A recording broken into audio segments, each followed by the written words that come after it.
Now, first thing I want to say is I'm not a Cody hater. Please, Cody fans, don't come after me. It sounds like something you would say right before you're about to launch into some Cody hate. It does sound like that. It's kind of like, I don't mean to be rude, but and then But you say something rude. yeah. Welcome to the Lariat Lounge. This is the home of smart takes, hard hits, and real talk. I'm your host, Everson Godfrey, co-host Andrew Skeens. Skeener, Clash in Italy is behind us. Normally PLEs like Clash don't really move the needle a whole lot with a bunch of things. And this one, I don't know, man. It kind of fit in that same boat. However, Monday Night Raw, I feel like, was a bit more influential in what's going on than what Clash was. Clash was good. It set some things up possibly for the future. I mean, we did get a new champion. Which that was cool. But a lot of things were just kind of, I don't want to say stopgap, but that's kind of what they were. Also, I found something interesting out about somebody in one of these matches. And we will talk about it once we get past the intro. But before we get into any of that, Skeener, how you doing, brother? Doing pretty good, man. Finally getting some warmer weather here in Milwaukee, so that is nice, especially given my choice of profession. So Yeah. nice to get outside. Allergies are starting to become a bear to deal with, but that's okay. I'll accept that in exchange for 70, 80 degree weather. Ooh, okay. Y'all are in the 70s and 80s. Nice. Yeah, finally. Nice. Listen, my allergies have been acting a freaking fool. Like, Oh yeah, might have been rough, but they've been acting a fool. again, But better than the alternative. you know what? I'm with you on that. But yeah, we got some wrestling to talk about. Oh, I also want to run this by you. You down for some 2K26 this weekend at some point? Yeah, we can definitely get that going. Yeah. Listen, this may We or may can not play be. with the newly released 2K CEO. Wait, what? Yeah, he's in the game, brother. Wait, the 2K CEO. Who? I'm blanking right now. What are we talking about? Strausa Zelnick is the man's name. He's been Okay. added as a playable character. So there Who you go. is he? He's the CEO of Take-Two Interactive, 2K's parent company. They just put him in the game. And they put him in the game as a playable character. Put him in the game. Yep. Wow. Do you know what this reminds me of? This reminds me of the billionaire who sat at the announce table. Pretty much. Yeah. You know what I mean? It's like who the F is this guy? But okay, listen, we'll put him in a match. I'll throw a chair at his head. That's easy. Yep. He was surprise free DLC. Yeah, I bet he was free. But you're not gonna charge for that one. But No. yeah, listen, maybe we'll record that and throw it up on the channel. Maybe not. I kind of just want to play a little bit. Sounds good. But I can get the pizza. You know what? You keep saying I keep making the mistake of ordering from that Papa John's that keeps screwing up my order. yeah. But it's starting to pay off because I complained to customer service and I got more in off my next order than the cost of the previous order. So if they keep screwing up, I can eventually get paid to order their pizza. It seems like reverse engineering the fuck up. Oh, yeah. Okay. Yep. I see you. My $18 order that they screwed up resulted in a $25 off coupon. So You know what? To be fair, like that's the least they could have done. I mean, it still boggles my mind how they delivered that, didn't they? They delivered that empty box. Oh yeah. That right there, brother. I have no idea. The other day, I was working in the supply room at my job. And one of the aspects of my new job, which obviously I can't talk about, but one of the aspects of my new job is providing refreshments for some of the people that I'm bringing in as new hires, right? And one of the things that we provide for them, Skeener, are cookies, right? And we provide them like little 2-ounce bags of Famous Amos cookies, right? And we order them in bulks. We get these big boxes, right, of all the little bags. Mm-hmm. Tell me why I'm loading up this basket and refilling it from the next day. And I reach in there and I On pull a out a sealed empty bag one. of Famous Amos cookies that are sealed with no cookies in it. I've Now, seen that before in those in those kind of like big bulk packages. now this I can kind of understand because I know that those things are filled on like a conveyor belt. Yeah. So it's like the conveyor belt may have just missed a cookie drop and sealed the bag, thrown it in a box, right? And because it's not getting stocked in like a snack machine, then it's not nobody's going to catch that mistake. But somebody made a pizza, or excuse me, somebody didn't make a pizza. Yeah. Yeah, they did. Or if they made the pizza, it didn't make it to the box. Yeah, right. And somebody had to put that box on that little thing that's like for the to go. Somebody had to come in, pick up that empty box, put it in a warmer, and drive it to you.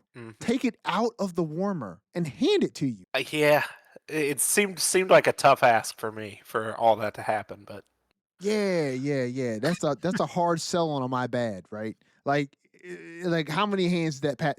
Look, we have a whole episode about bad customer service because I have had some horrible customer service stories that I could share with you that would make your freaking head spin. But Skeener, let everybody know where they can catch up with all things Lariat Lounge because we got some wrestling to talk about, man. you can always catch us on YouTube, The Lariat Lounge. Search up The Lariat Lounge. That's where you'll find all the episodes, all the PLE live streams, past and future, any other content, like some new 2K content that'll be coming soon.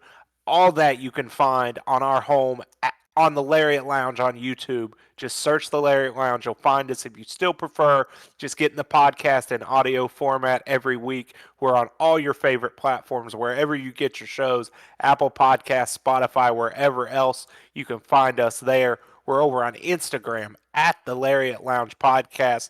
Send us DMs. Keep up with us there. We'll always give you a heads up there whenever we're going live. You can find the links in the stories, but feel free to interact with us there. Go get your merch over at ProWrestlingTees.com/the Lariat Lounge. Right now, there's 6 designs up. By the time you're listening to this, there may be a nice new 7th that I got a preview of, and it looks good. So go there. 6, maybe 7, and an 8th coming soon. That's ProWrestlingTees.com/the Lariat Lounge. And as always, feel free to send us an email at thelariatlounge@gmail.com. Guys, I'm not one to hype beast my own work, but this new t-shirt design is kind of dope. And It is. It's kind of dope. And I had to send it to Skeener as soon as I finished the proofs, and I sent it over, and Skeener likes it, and it's already been submitted at Pro Wrestling Tees. So as soon as the approval goes up, it'll be up on sale for you to pick up one. I am probably going to pick up one just because I think we look cool as hell on that t-shirt. Like straight up, I think we look cool as hell. But hey, we got wrestling to talk about, folks. So we appreciate you. Thanks for coming and hanging out. We're going to get right into it. So enough with the fluff. Let's get to the stuff. So we had Clash in Paris on Sunday. Now, Clash in Italy. Come on now. I keep saying, that's like the 4th time I've done that.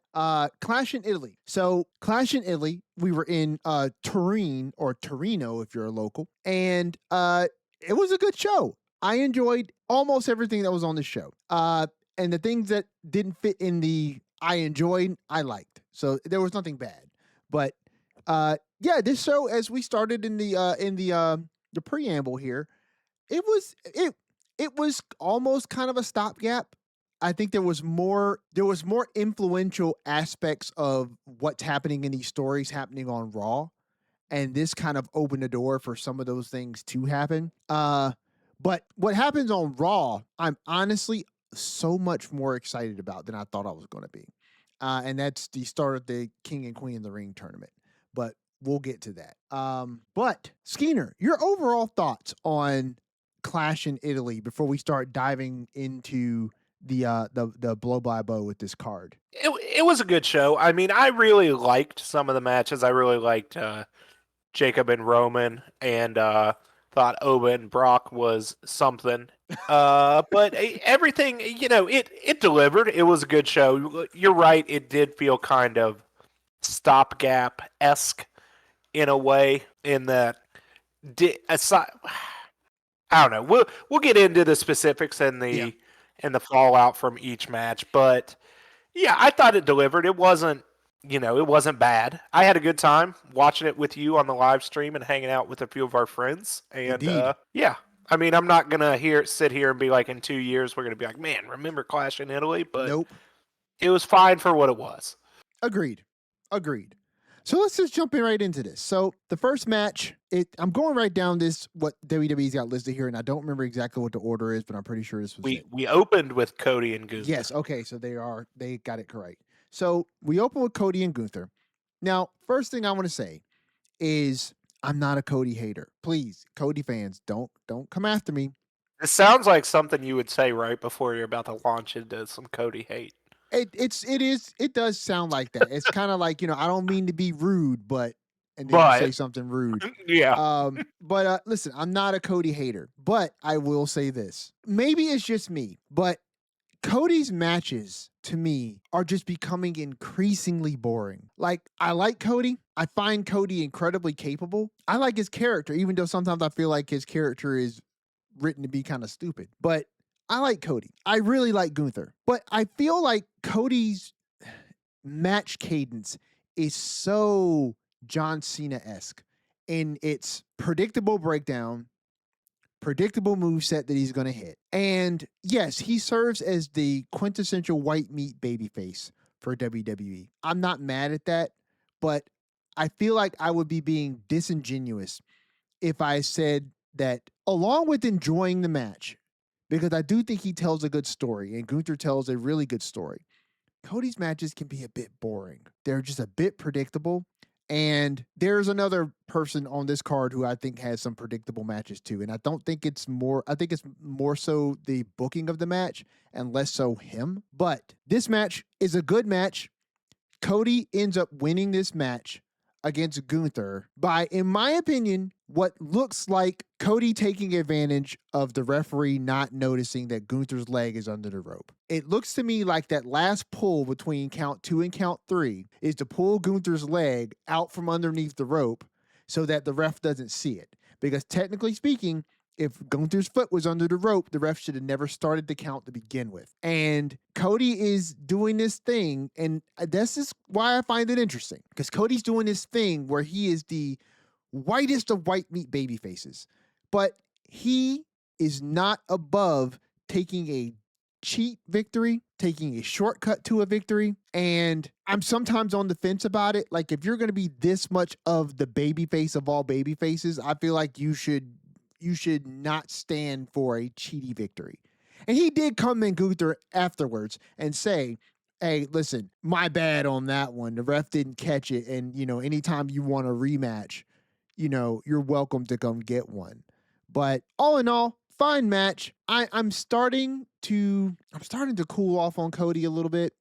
And I agree with some reactions from some people whose opinions outside of Skeeners that I trust online, that Cody and some people on this roster would be so much better off with the storytelling that you could do with them if they would lose more. Like, and particularly lose more in championship matches. Cody doesn't need to win every time he has the belt. Like, he can lose. I wouldn't have been upset if the title changed hands here and Gunther picked up the victory and Gunther is now your WWE champion.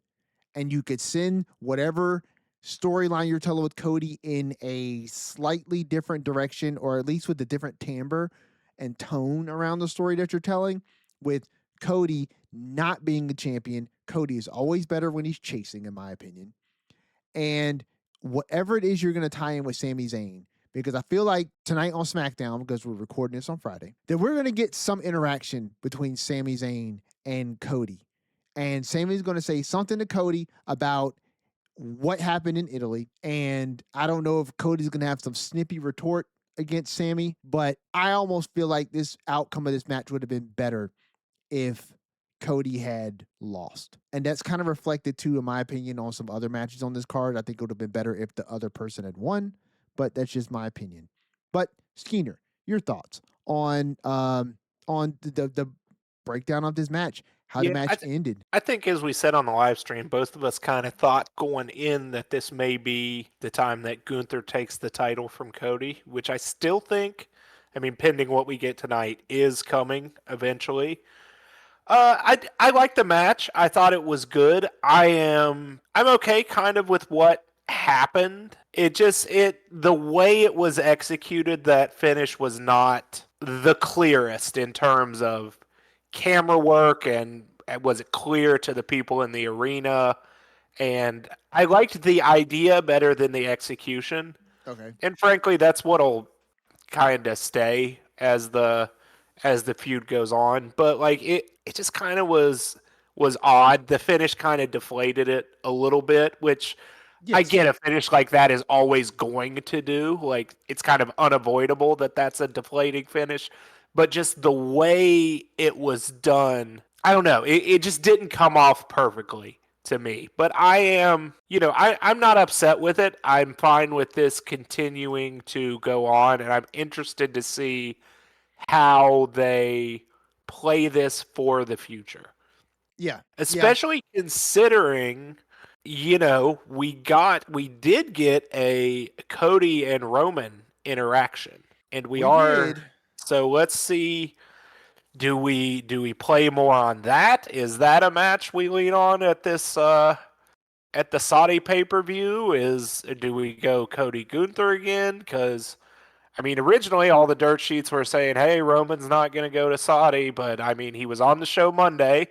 I don't know what he's advertised for or where he'll show up, but we'll just see. I mean, I think like you said, an interesting angle is that Cody is, like you said, not above taking a win through somewhat nefarious means. Yeah. I think that does a little bit for the character development. And we'll see. It would be nice of a person like this Sami Zayn to point that out. Yes. And to continue to be the one. Sami is in the role that we like so well against Trick, where he's like, am I the only one that's not crazy here? Like, Yes. what are we doing? Like, Yes.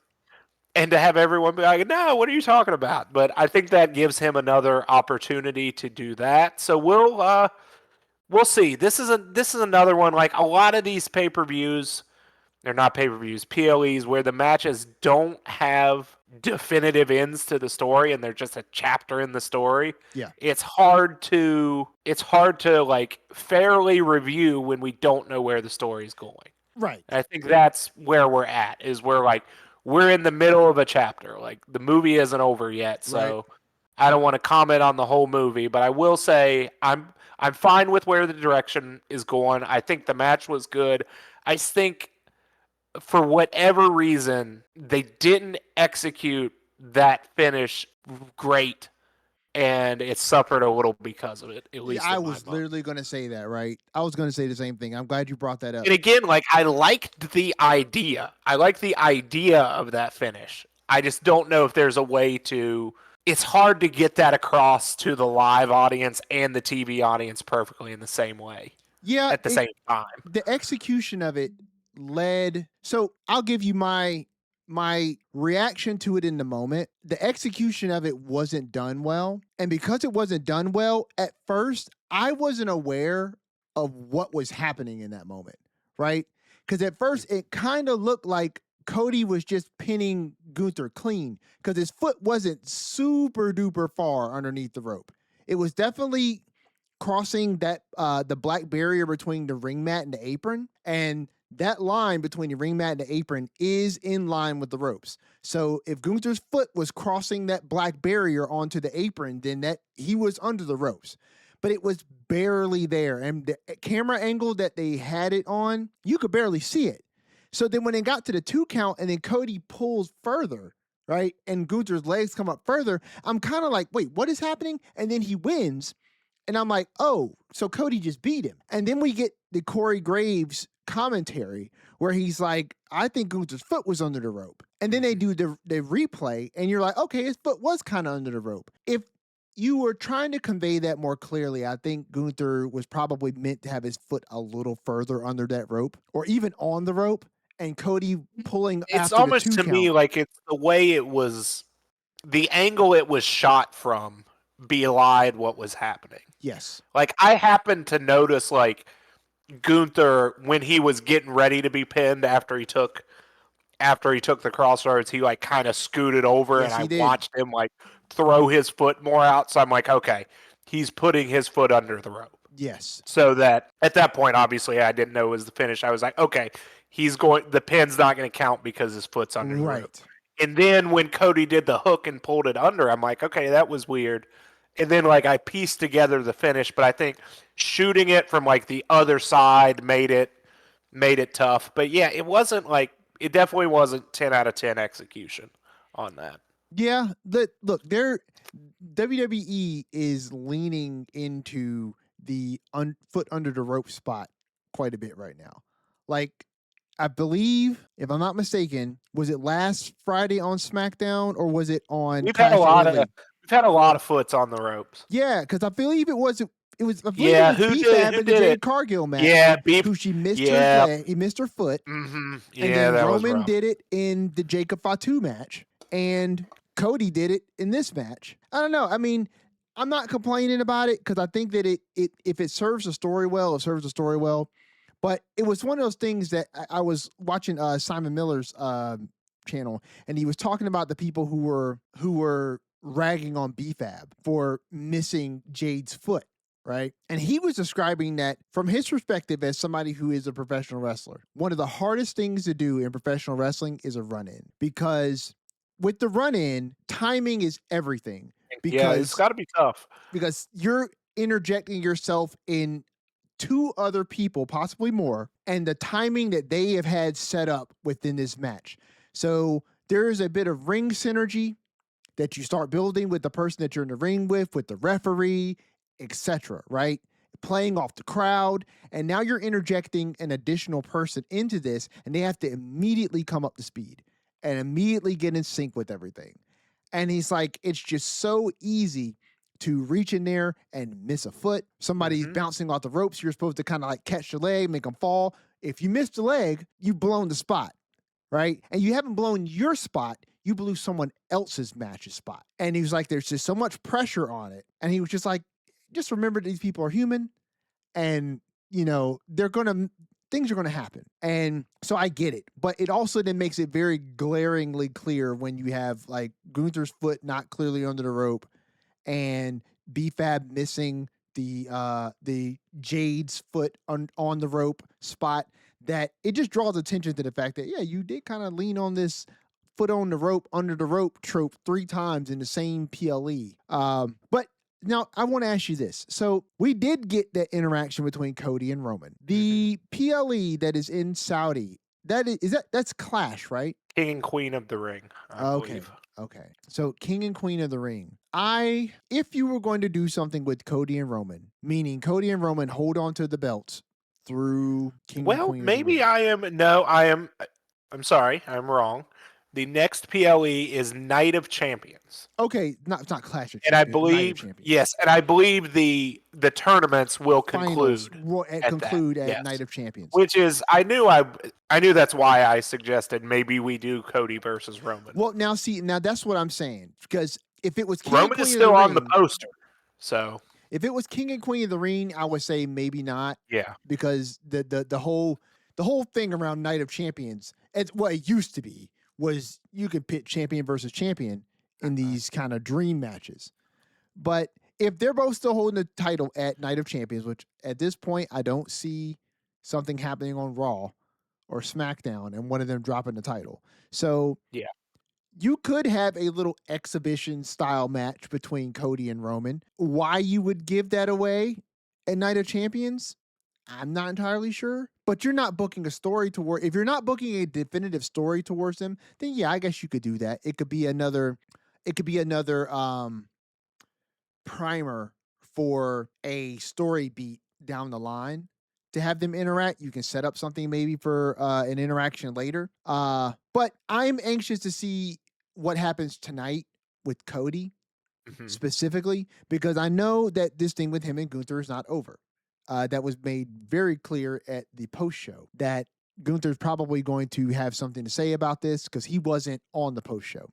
So He's going to have something to say about this. He's probably going to want some kind of rematch against Cody. I would imagine Sammy's probably going to have some problem with that too, because Gunther lost and he wants to be next up. So, we'll see where that goes with regards to the three of them. But And Gunther will definitely be owed another match.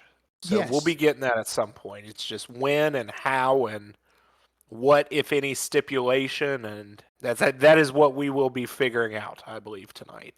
So yeah, this is true. So our next match on the card for Clash in Italy was the women's WWE Women's Championship between Rhea Ripley and Jade Cargill. Rhea Ripley was your champion going in. She was your champion going out. So, as we stated earlier, there was a run in, but before the run in, this was a good match. I will say this: I think this was probably the best that Jade has looked since she's been on the main roster. I think she has very much kind of settled into who her character is. We were talking about that a couple episodes ago. Maybe it was an episode that you never get to hear, but we were talking about it, and she's kind of settled into her character. And I feel like her ring presence has always been there, but I think she's settling into what her style is now. And because she's settling into what her style is, she can concentrate on more of the nuance of telling a good story in the ring. And I think her and Rhea do have chemistry.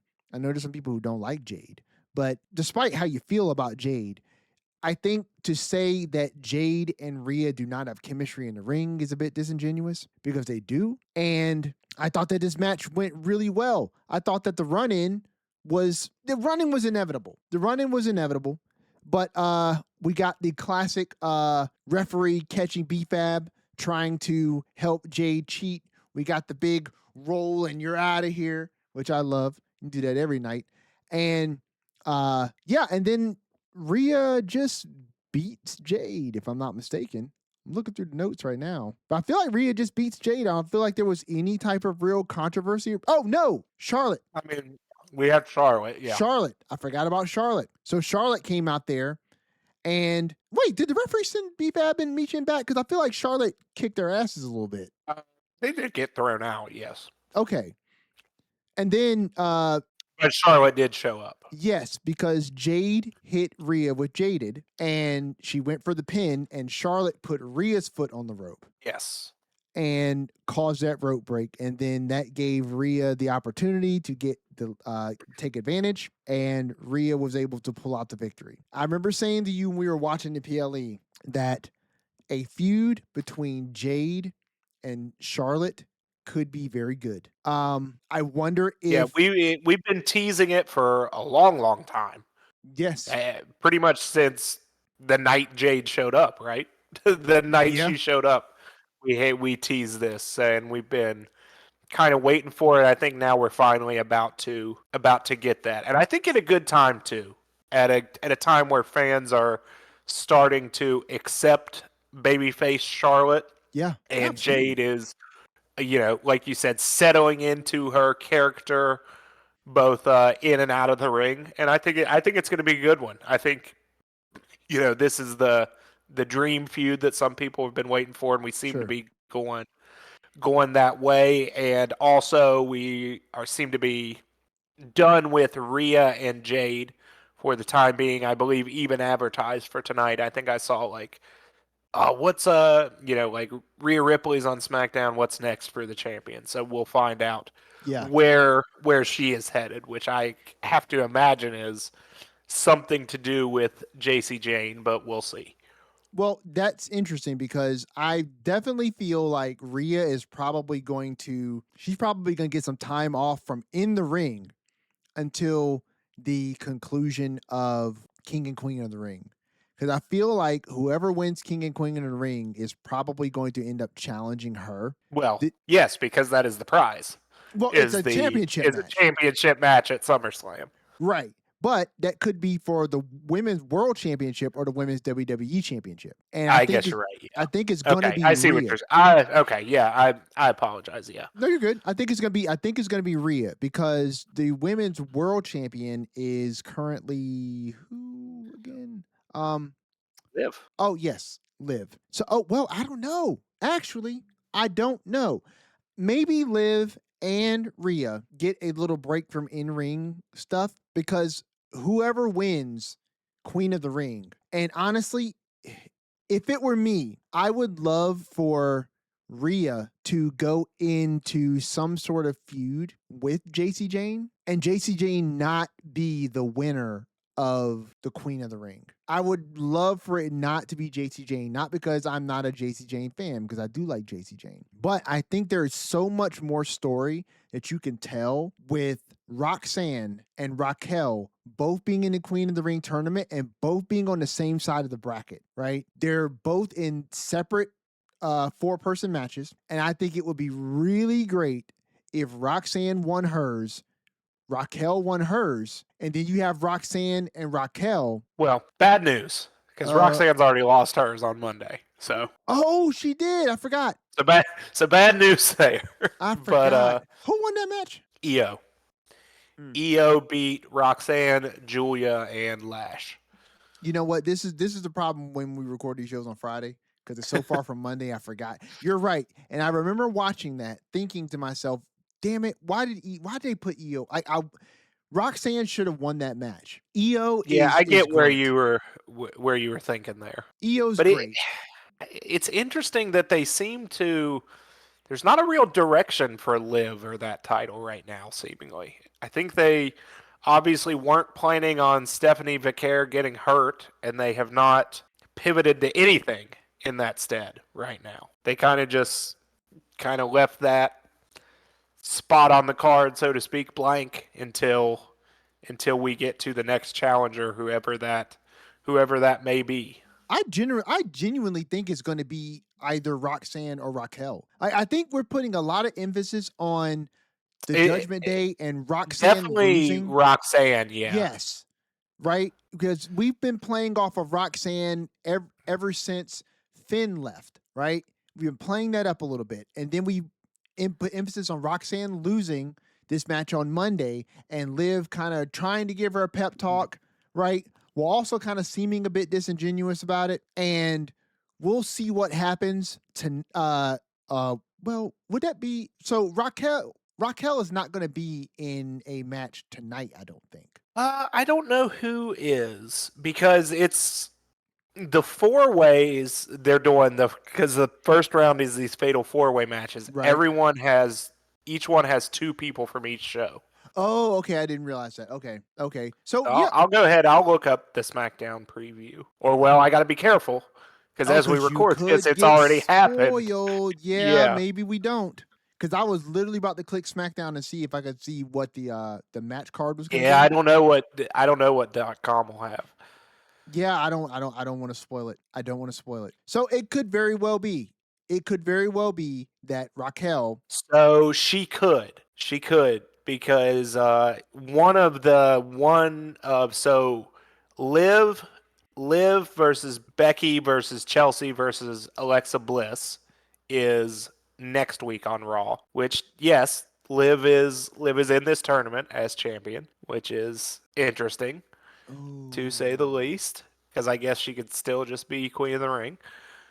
But that's on Raw. So then tonight we're either getting Soul versus Lyra versus Charlotte versus Jade. Okay. Or Bayley versus JC Jane versus Kiana James versus Raquel. Okay, so go back to that first fatal 4-way. Soul versus Lyra, Charlotte, and Jade. Okay, so we got feuds already there, right? We got Charlotte and Jade, right? And we already had Lyra approaching Soul for an Intercontinental Championship match and Soul giving it to her. We already had that happen because that was the conversation between Bayley and Lyra, because they were supposedly trying to go after the tag team championships, and Lyra branched off and ran and got herself an opportunity with the Women's Intercontinental Championship, right? So if I'm looking at that, all parties there are already in feuds. So any person that wins that match, I don't think is going to win the next one. So if they're on the same bracket as EO, on the same side of the bracket as EO, are they on the same bracket or are they on the other side of the bracket? That match is the other side. Okay, that's on the other side. That's good because it would give away too much if they were on the same side. Because people like us will be dissecting this. But okay, whoever wins that, I believe, is probably going to lose to whoever comes out as the winner of the other fatal 4-way match that's on their side of the bracket, which I'm assuming is the match with Raquel in it. Nope. Liv, Becky, Alexa, and Chelsea. Oh, right, that's on the left side of the bracket. So Liv, Alexa, Chelsea, and who else you say was in it? Liv, Alexa, Chelsea, Alexa or Becky. and Becky. Okay. So Becky's fresh off of a loss. Becky is no longer IC champ. Becky could win. And because they picked EO, I wouldn't put it past WWE to put Becky Lynch over in this match, which would then pit her against whoever wins that other match that we were just talking about. And I think whoever that other person is, because they've already got stuff wrapped around them, they're probably going to lose that match. And so Becky would then be moving on to the finals. You left me behind a long time ago here, brother. You're trying to forecast too far out. Well, it's not even that I'm trying to forecast out, but what I would love to see, storyline wise, is for Liv to self-prophesy her own demise. She said at the end of Clash of Italy, maybe I could just win the whole thing and wrestle myself. Yeah. You know what I'm saying? So just fan booking this, I would love for Liv to win, get to the finals, and then have to face Raquel in the finals, right? And that's not for the championship. That's for a championship opportunity. Yeah. Right? So then Raquel beats Liv, and Liv is in this place where she's got to try and like congratulate Raquel because they're both part of the Judgment Day in the clubhouse, but then also be trying to like convince her to go and take on Rhea Ripley and take her title from her so that the Judgment Day can have all the gold. And we never got a payoff from that other storyline that we were telling prior to WrestleMania, where it looked like Raquel was going to get her lick back on Liv. So, I would just love to see them pay off that storyline, which is why I went down that twisting, winding road, because I'm trying to get to a point where we see Liv in the finals, Raquel in the finals, Raquel beat her, and then we get the Judgment Day back into good storytelling with Liv trying to convince Raquel to fight somebody else, and nobody's got Liv's back, right? Roxanne's not going to have her back, maybe because she feels some kind of way about something, right? The only person she's going to really have is Dom and JD, and we'll see what happens with that. But anyway, I am excited about the King and Queen of the Ring tournament because the way they've got it set up, and I like the fact that it's no longer just for like a trophy and a crown, but it's a championship opportunity. It just allows you to automatically hotshot and build new stories. And that's why I am more excited about that than I was about the PLE. But, brother, so this next match. So this is another match that I have thoughts. And I did not really get to process my thoughts through the PLE when we were watching it. The fact that Oba is in the King of the Ring tournament, I have thoughts. So Brock Lesnar defeats Oba Femi at Clash in Italy in the most Brock Lesnar way possible. We got, 7 F5s? 7, yes. 7 F5s. We got one of those F5s through the announce table. We got the final F5 with Brock escaping the fall from grace, and Brock Lesnar wins. Now, the story that they're telling here is that despite this ass whooping that Brock delivered, Oba kept getting up, and Brock had to drop 7 F5s just to keep him down long enough to pin him. And Brock was content with getting a count-out victory over Oba if it meant that he was going to get the win. I get what the story is that they're trying to tell. I'm not mad at it entirely. I guess I still kind of feel like this is going to culminate in Brock versus Oba in match 3 at SummerSlam, where Oba's probably going to go over, and then we're going to rechristen him at the second biggest PLE of the year after we already did it at the first biggest PLE of the year. I'm going to tell you, Skeens, sometimes, brother, I get tired of WWE leaning on certain WWE tropes. They do it so much with certain things, right? This 1-to-1 and then a blow off, I get it. But it doesn't always need to happen. Sometimes you can deliver us with something that is shocking and just let it sit. You know what I mean? Like, just let it sit and let it be what it is. That was such a huge moment at WrestleMania. And you cap it with Brock seemingly retiring in the ring. Now, I bought into the idea that, what WWE gave me, which was Brock did retire, but he sat home and he thought about it, and he wasn't good with the idea of going out like that. So he brings his retired ass back to WWE, still retired, to beat up Oba Femi and challenge him to another match, though he is still retired, because he wants to see if Oba can take an ass whooping too. And so now Oba is taking his ass whooping, and I guess he's shown Brock that he can take an ass whooping. And now we're going to go and we're going to try to run this back a third time, because there's no way you're going to leave one of your, if not the biggest star that you're trying to build, with an L to Brock after you gave him such a big W at WrestleMania.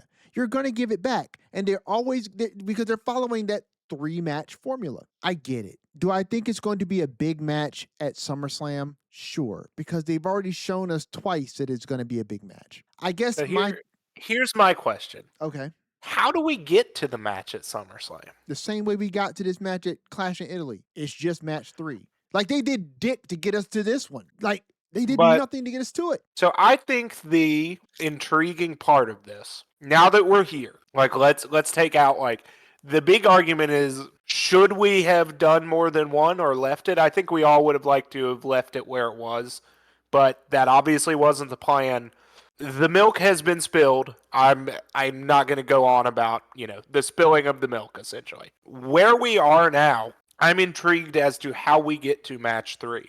Because I think right now, in the storyline, Brock is content and now is at home retired. So what is going to be the carrot to get Brock Lesnar back in the ring for a third match? And I'm especially intrigued now that Oba is in this tournament and he just won in such dominant fashion on Monday. I guess the one way out of this is, but I don't think they're going to do it, is like Brock shows up in Saudi and costs Oba the finals. I think that's almost too predictable. What if Brock doesn't have a match at SummerSlam and Oba wins King of the Ring and he wins the title at SummerSlam in the main event, and then Brock does what Brock does at SummerSlam, which is show up at the end and confront whoever won the main event. And then we get the blow-off match as Oba's first title defense. I just don't see how, in the story, there is any incentive for Brock to come out of retirement. Unless it's like, hey, big boy, you just won that title, and we're 1-1. Let's see who the better man is. So here's my thing with this, right? And I kind of feel about this, not entirely, but I feel kind of about this the way that you felt about my pontificating on the women's Queen of the Ring, right? Yeah. That rabbit hole you went down is way Fair. more complicated than this story has portrayed a necessity for, right? This story started with Oba and Brock's interaction at the Royal Rumble, right? And then everybody just wanting to see Oba challenge Brock because Brock was looking for a contender for WrestleMania, right? And then Oba stepped up and challenged him. The entire build up to that feud at WrestleMania was 2 big meaty men slapping man meat, right? That's it. Then we get to WrestleMania, Oba beats Brock. Brock seemingly retires, right? The entire build up to the biggest rematch in history, according to the backstage segments, right, was simply Brock wasn't cool with the decision that he made to retire after getting an ass whooping.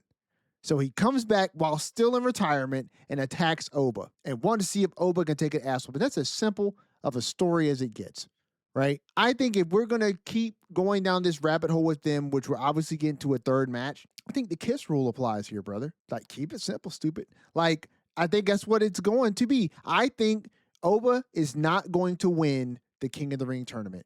I think he's not going to win the King of the Ring tournament because Brock Lesnar is going to show up and attack him and cause him to lose. And I think that's probably going to be because Oba is probably going to have some choice words to say for Brock, right? And Brock's going to be insulted, and Brock's going to come back, and he's going to cost him the King of the Ring tournament. And then we get the revenge, I'm going to beat your ass blow off at SummerSlam where Oba beats him. Also possible. And to think, who would Oba take the title off of at SummerSlam? You know what I'm saying? Like, it's not like a Money in the Bank cash in. So there would have to be some build to it. So, I mean, you could build something in that time. I'm not saying there's not enough time to do that. You obviously could build something. I would say Cody or Gunther. But maybe not even Roman. Maybe even Roman. I mean, he's already called out Roman. Mm-hmm. He's already called out Roman. And, you know, it very well could be. Listen, if they went that route, let me preface everything I'm saying, or not preface, but let me put an asterisk beside everything I'm saying, right? If they were to go that route and have Oba challenge one of the champions for the championship after winning King of the Ring, I'd be all the way for it.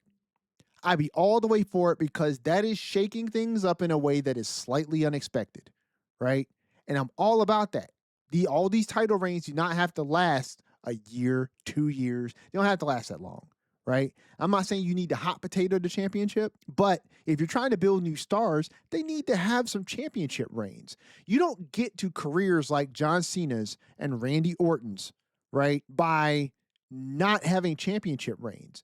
And it's hard to do when you've got two guys who you're putting at the top of your card and they just pass the titles around between each other, right? Which is another complaint that I have. And I'm not trying to make this into a Everson complaint about WWE session, but I really want WWE to really invest in new stars. And that doesn't just mean putting them over.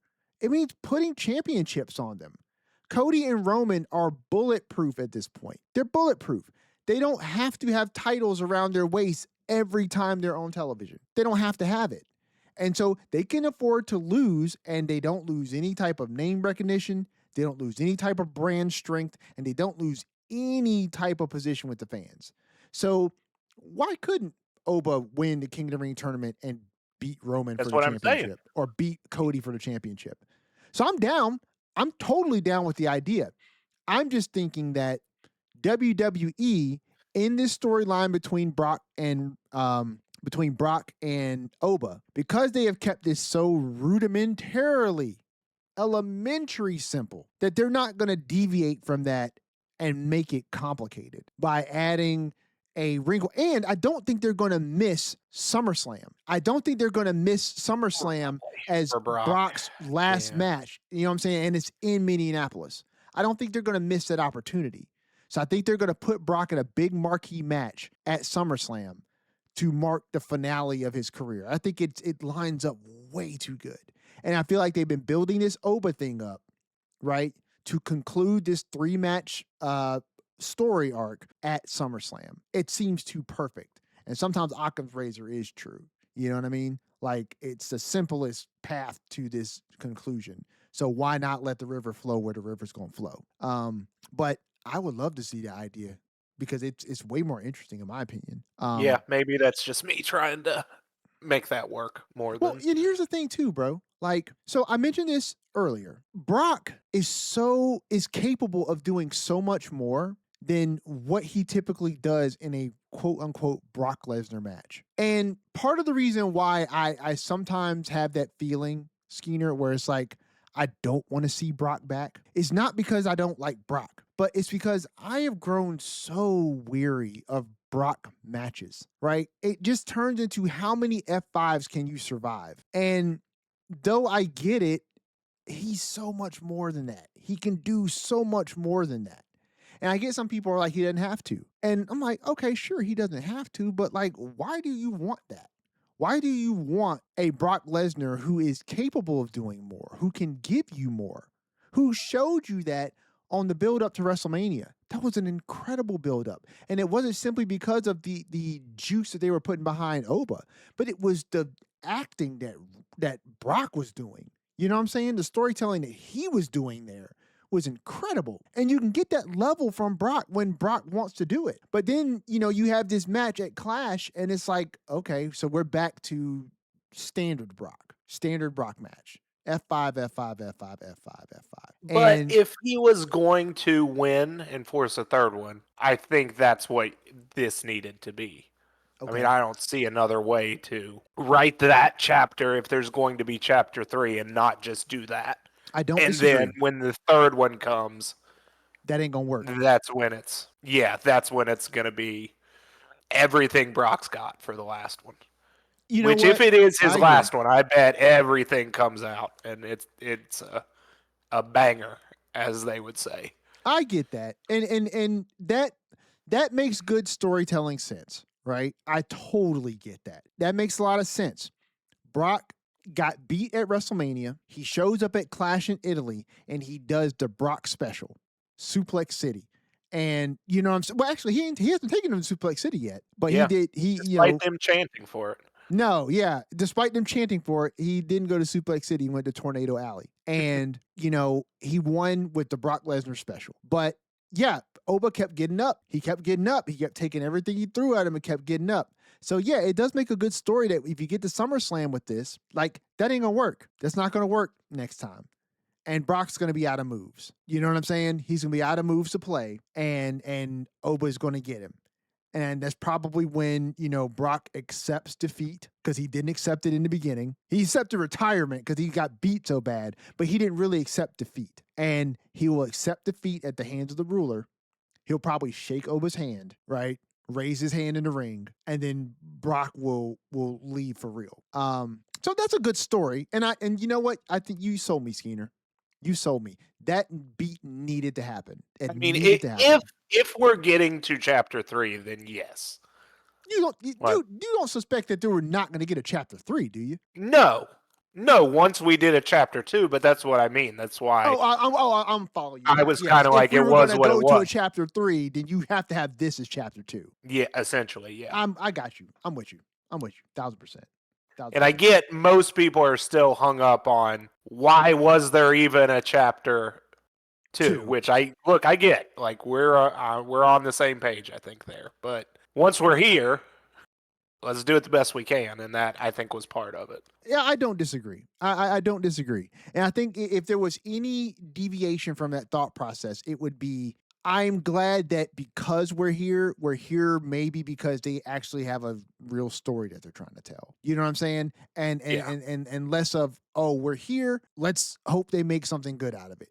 Because it looks like if they're going with the path that you just laid out, which I've stated many times now, I think that's a great story to tell. If that's the path that they're going, then okay, I am all on board because that is a great story to tell. It's like, what does Brock do when nothing works anymore? Mm-hmm. You know what I'm saying? He thought just being Brock Lesnar was going to work in the beginning, like it always does, and Oba whooped his ass. And then he came back at Clash in Italy and he hit him with his tried and true classic, right? And Oba kept getting up. He beat him, but he was content with that countout victory if he could get it. He had to hit him with 7 F5s to get it. And he still was getting up at the end of the match and calling for more. And for Oba to then be ascending through the ranks afterwards in the King of the Ring tournament, right? And just showing that Brock and what Brock did to him is not enough to keep him down. That could be enough for Brock to overplay his hand. You know what I mean? That could be enough for Brock to overplay his hand and come back in and try to get some more, you know what I'm saying, on Oba. And however you get to SummerSlam comes from either Oba demanding the match, right?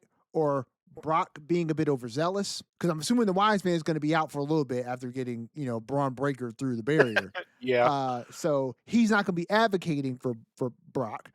And so maybe Brock gets a little overzealous, overplays his hand. You know what I'm saying? And Oba wants some match because Brock interfered. Brock's like, fine, come get it. I'll give you the same thing you got in Italy. And he's not ready. Oh, Brock is not ready. And that's a great story. Damn, Skeeter, that's good. That is good. You have legitimately sold me on that. Well, and before we talked about it. Oba wins his King of the Ring first round match on Monday, beats Penta, Solo, and Carmelo Hayes. But how great was that? The entrance spot essentially. Oba's finishing up his entrance, getting in the ring. As he's getting in the ring, everyone tries to jump him one by one, and he takes care of them and then finishes his Yes, entrance and then afterwards. finishes his That's entrance so because the good. music never stops playing. Yeah. I was like, hey, listen, bro, that is how you make somebody look like a damn champion. It is by letting their music play and still have them clear the ring and make his pose on time. Like, I mean, what a freaking stud. That like this guy is a bona fide star. He just has all of it. And honestly, you know that he's got all of it and he's a bona fide star because Carmelo and Penta and Solo lost nothing in getting wiped out like that. They lost nothing because you set him up with the Brock Lesnar thing. It's like, dude, of course they're not going to get over. You know what I'm saying? Of course they're not going to get over on Oba. That's not going to work. And here's the thing about like Oba taking a loss. I think it's in the long term. We're looking for his whole career. It's better to go ahead for them to go ahead and figure out how Oba loses now. Agreed. Than to get yourself in a situation where you don't know how he can ever possibly lose. Yep. Yep. Because that gets you in a bad situation if he had like just run through everyone and run through the title and gets everyone. Yeah, that's good in the short term, but like then how do you ever beat him? Right. I mean, that's like, Goldberg. Give him give him a possibility of like, even though it took like everything that kayfabe, one of the strongest wrestlers ever, has had to beat him. There is a way. Right. He is not unconquerable. He is human, which again hurts him maybe in the short term, but in the long run, at least he can be beaten. You don't get in a situation where Obafemi can never lose. Yeah. I mean, well, you're absolutely right. I mean, you show how Oba handles a loss, right? Mm-hmm. You train the audience on what to expect from a loss, right? With Oba, which is he's just going to bounce right back and just go back into what it is that he's doing. He's going to take the L like a man and he's just going to keep it moving, right? And it works. You've already conditioned the fans to know what to expect and how he's going to handle a loss. And like we were saying, yeah, you're absolutely right. You don't want to put him in the position that Goldberg was in WCW, where you set him up and it's like it's cool in the interim where he's just running through everyone and beating everybody. But then at some point, you put the title on him. And when you put the title on him, now you've got a problem. Because now you've got your title locked into something, and now you got to figure out how do you make the undefeatable defeatable, right? Who is going to take that title from him? You've set him up to be the unstoppable force. So what do you do? How do you do it? Honestly, I worried about that to an extent. Yeah, we had talked about that going into WrestleMania, that like if he just runs through him, like how do you conceivably not just be like, okay, within 2 months he better be running through Roman Reigns for the title if he can just do this. But I think they've definitely gotten away from that for sure. But like, yeah, the loss didn't, to me, change much of anything standing wise, because look what they got from him on Monday and how the crowd was still reacting. Oh, absolutely. Absolutely. No, he didn't lose anything. He didn't lose anything. But no, yeah, I think this is being probably played the right way. Well, not probably. It is even played the right way. They're handling Oba well. If they were set on doing a 3-match series, then yes. Again, the argument is, would it have been better to just pivot and leave it at one? Time will tell, and we'll be able to answer that at the end of our probable chapter 3 that we get. Yes. And by probable WWE, I mean, yeah, y'all better do it. If you leave this thread untied, holy shit.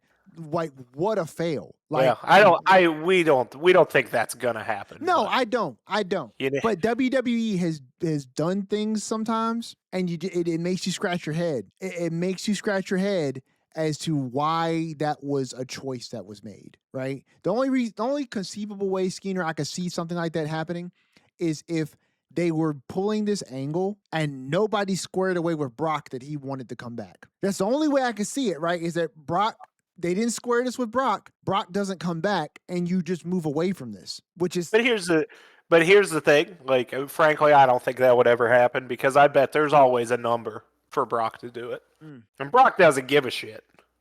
He'll go out there and lose. Just pay him. He'll do the business. Yeah, he's certainly not one of those like those old school guys. No, he doesn't give a shit. No, and in some ways it's bad, and in other ways it's good. Yeah. Those ways good. So the next match on the card, Sol Ruca defeats Becky Lynch to win the Women's Intercontinental Championship. Did I think that Becky was going to lose to Sol? I don't think I did, but I think you did. I mean, I predicted it. You at least did when we predicted it before. I predicted it. The match. I predicted it, but did I think that my prediction was going to happen? I don't know if I really believed that. I wanted it to happen. I really wanted it to happen because I do feel like Sol Ruca she's ready. She's ready. She has an it factor to her, and it's not simply her abilities in the ring. I think she's got an it factor that the fans are genuinely resonating with, and she's got a character that they like. And WWE did a really good job of taking advantage of that, setting her up well, and this was something I was alluding to earlier in the show. So I found out that our referee, Jessica Carr, she is a trained professional wrestler. Here we go. She is a trained professional wrestler. So do I think it is possible that we get Jessica Carr versus Becky Lynch at SummerSlam? Yes. And I'm going to tell you how. Becky Lynch is in the Queen of the Ring tournament. Mm-hmm.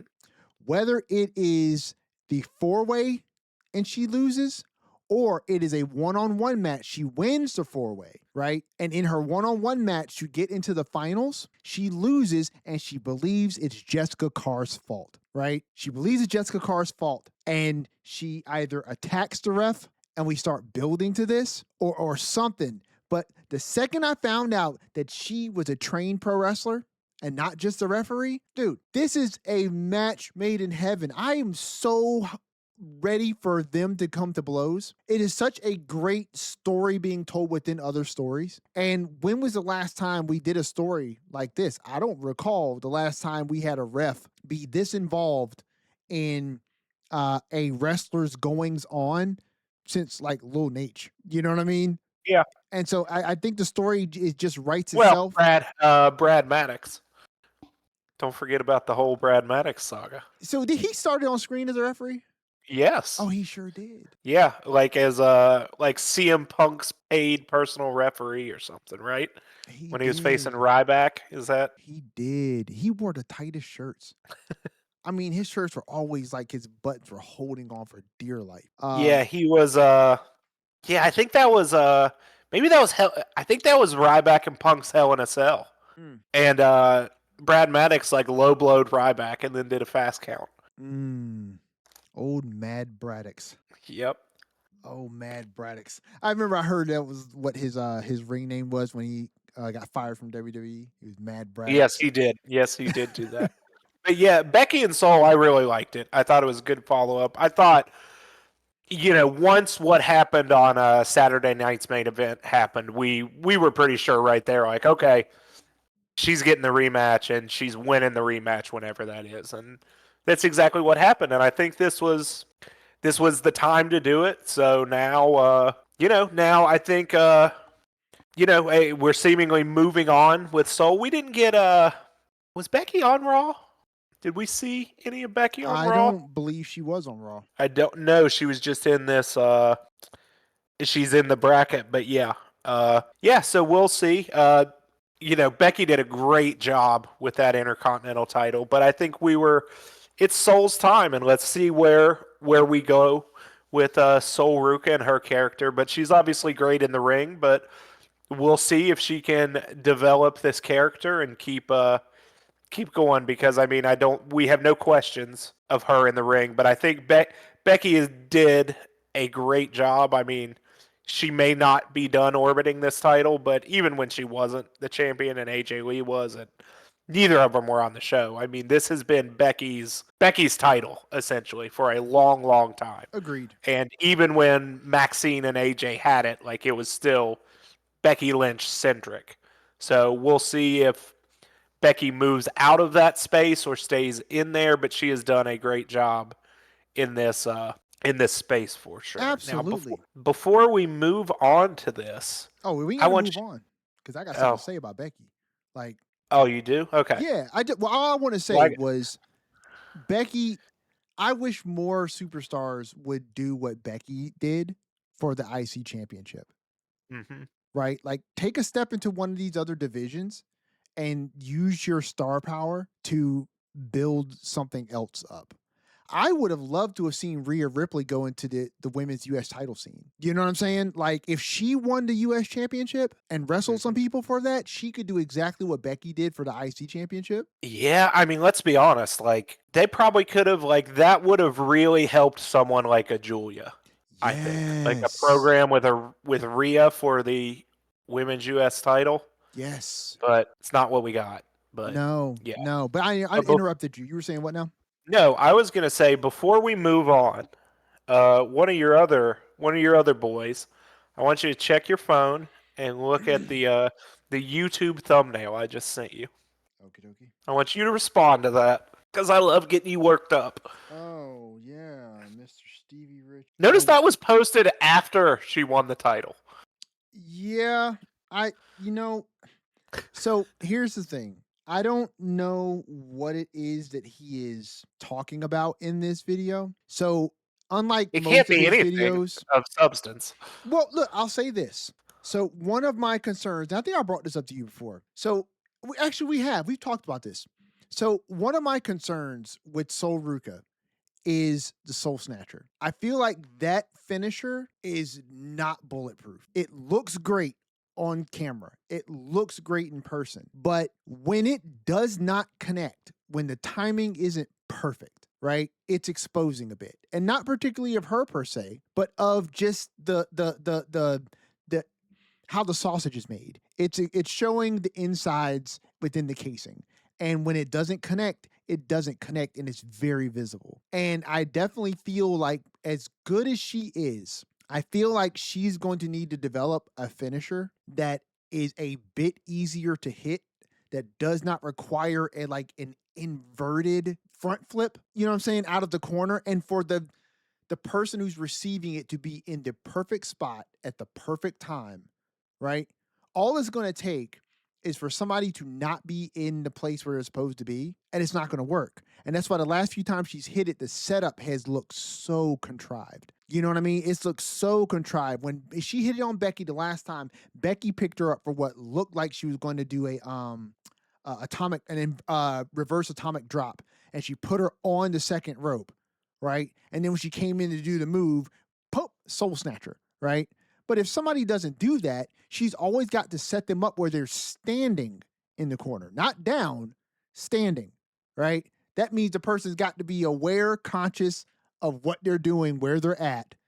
And it doesn't make for a setup where you incapacitate your opponent and then hit him with the finisher. That's my only real criticism. But I would be interested to see what he has to say, because I've seen some people make comparisons of Sol Ruka to Lita. And I don't know if that is because of her current clothing choice. Well, yeah, I was going to say long legs and baggy pants. You know what I'm saying? Or if she's kind of got some high flying, Lita had high flying that was high flying at the time. I mean, if Sol Ruka was around back then, she'd be like leaps and bounds ahead of where Lita was. But, suffice it to say, there are some things that you could comparison wise put the two of them together with. But then again, I also don't know how that could be damaging to Sol Ruka. But I will say this.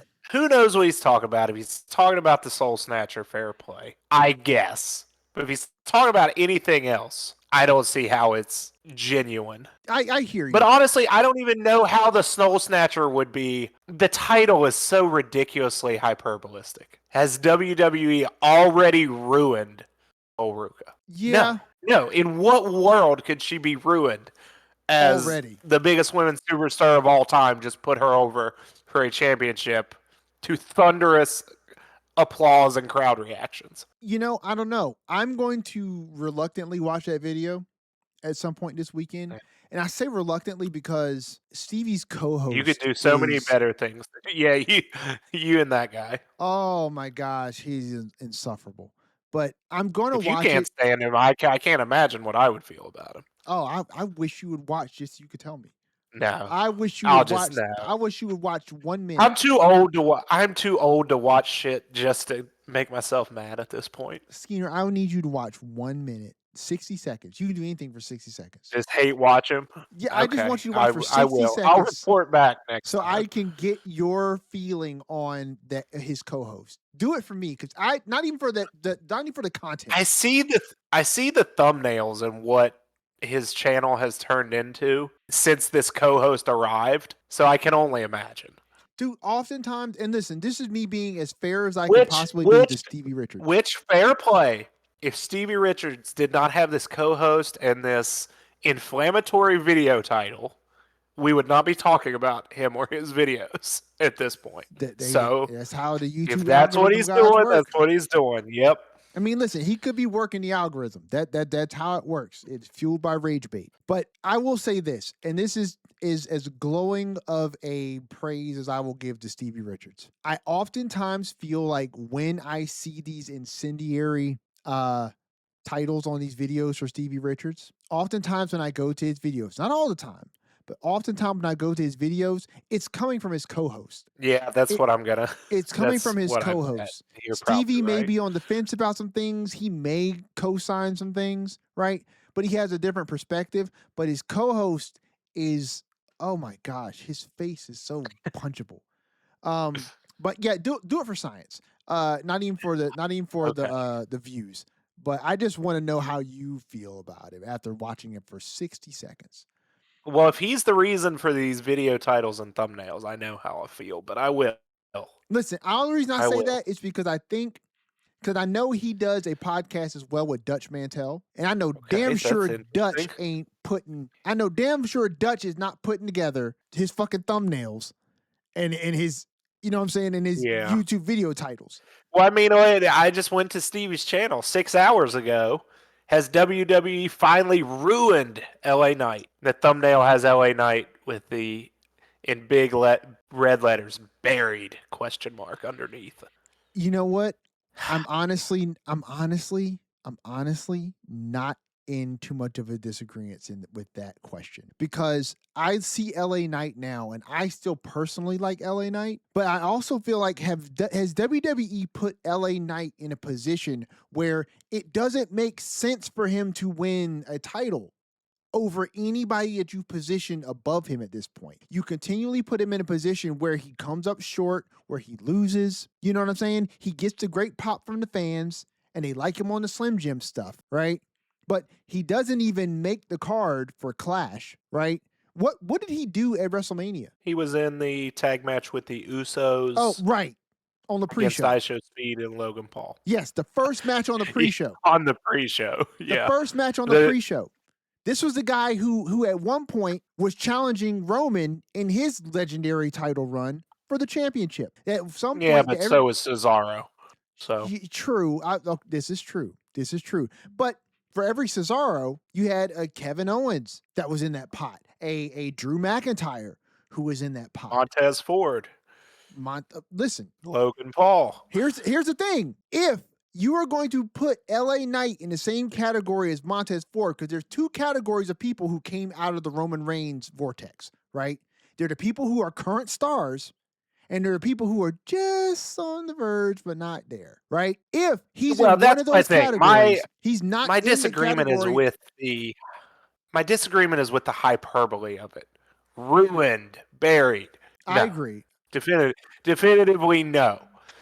A fair video title is, did WWE miss the window to elevate LA Knight to superstardom? That's a fair video title and discussion. And it's one that would not is LA Knight buried? Right. Fair. Right. They wouldn't get the clicks. It's just wordy.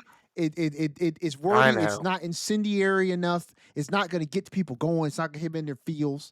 Right. Right. And get people to click and be like, what the hell is Skeeter talking about? And that's what Yeah. that's why they get them there. I operate with a level of integrity that will not allow me to Right. name our I get you. podcast episodes or videos, stuff like that. But I already know if I were to put some crazy shit on the thumbnail and say some wild stuff, we'd probably get more views. But I And they so not with this, but with the golf instruction stuff. I've thought about this because every business has this same stuff, but like golf training aids and stuff, you'll see these commercials and it'll be like, oh, you'll get so much better in just like 2 swings with using this product. And I've thought to myself, I'm like, how much, or is there a number of money where I would just forsake my integrity and everything I know and do that? mm, And I it's think there hard. isn't, but we'll see. It's hard to imagine that, right? Like it's hard to Yeah. imagine that because I think that too. I've thought about that quite a bit with this podcast, not in the podcast, but I also feel like this Skeeter, and just for us to take a little, Lariat Lounge tangent as we often do. I think that that person who would potentially surface if the money was right was always there. The money was just not right. I think if you're the type of person who would do that, you would be the type of person who would take a free chicken sandwich from Chick-fil-A, not because it was free, but because they forgot to charge you. Yeah. You know what I'm saying?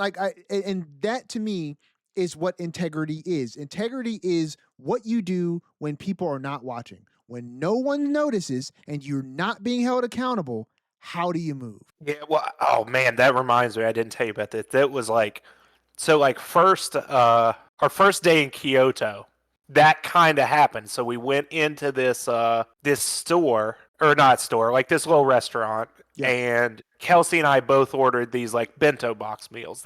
It was a bento box Yep. place. And I was pretty sure I was looking at the receipt and trying to be, I'm like, I think this guy only charged me for one. But then like trying to figure out like I had to like game plan, how am I going to communicate to this man that does not speak English that like I think you only charged me for one of these. And we did. We got there. I ended up just like Google Translate on my phone.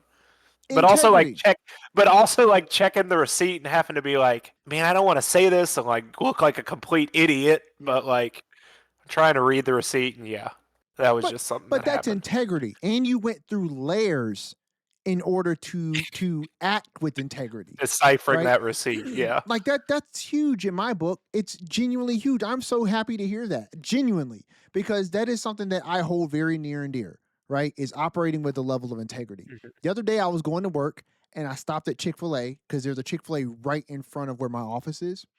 And I stopped at Mhm. Chick-fil-A and they have like multiple lines where you can pull up and go through. And they'll oftentimes send, their people out instead of having you go to like the drive-through window, and they'll go take Mhm. your order right at your car, right? Yeah. So they were in the transition between taking orders at the drive-through window and sending the people out, right? Mhm. So there must have been a miscommunication.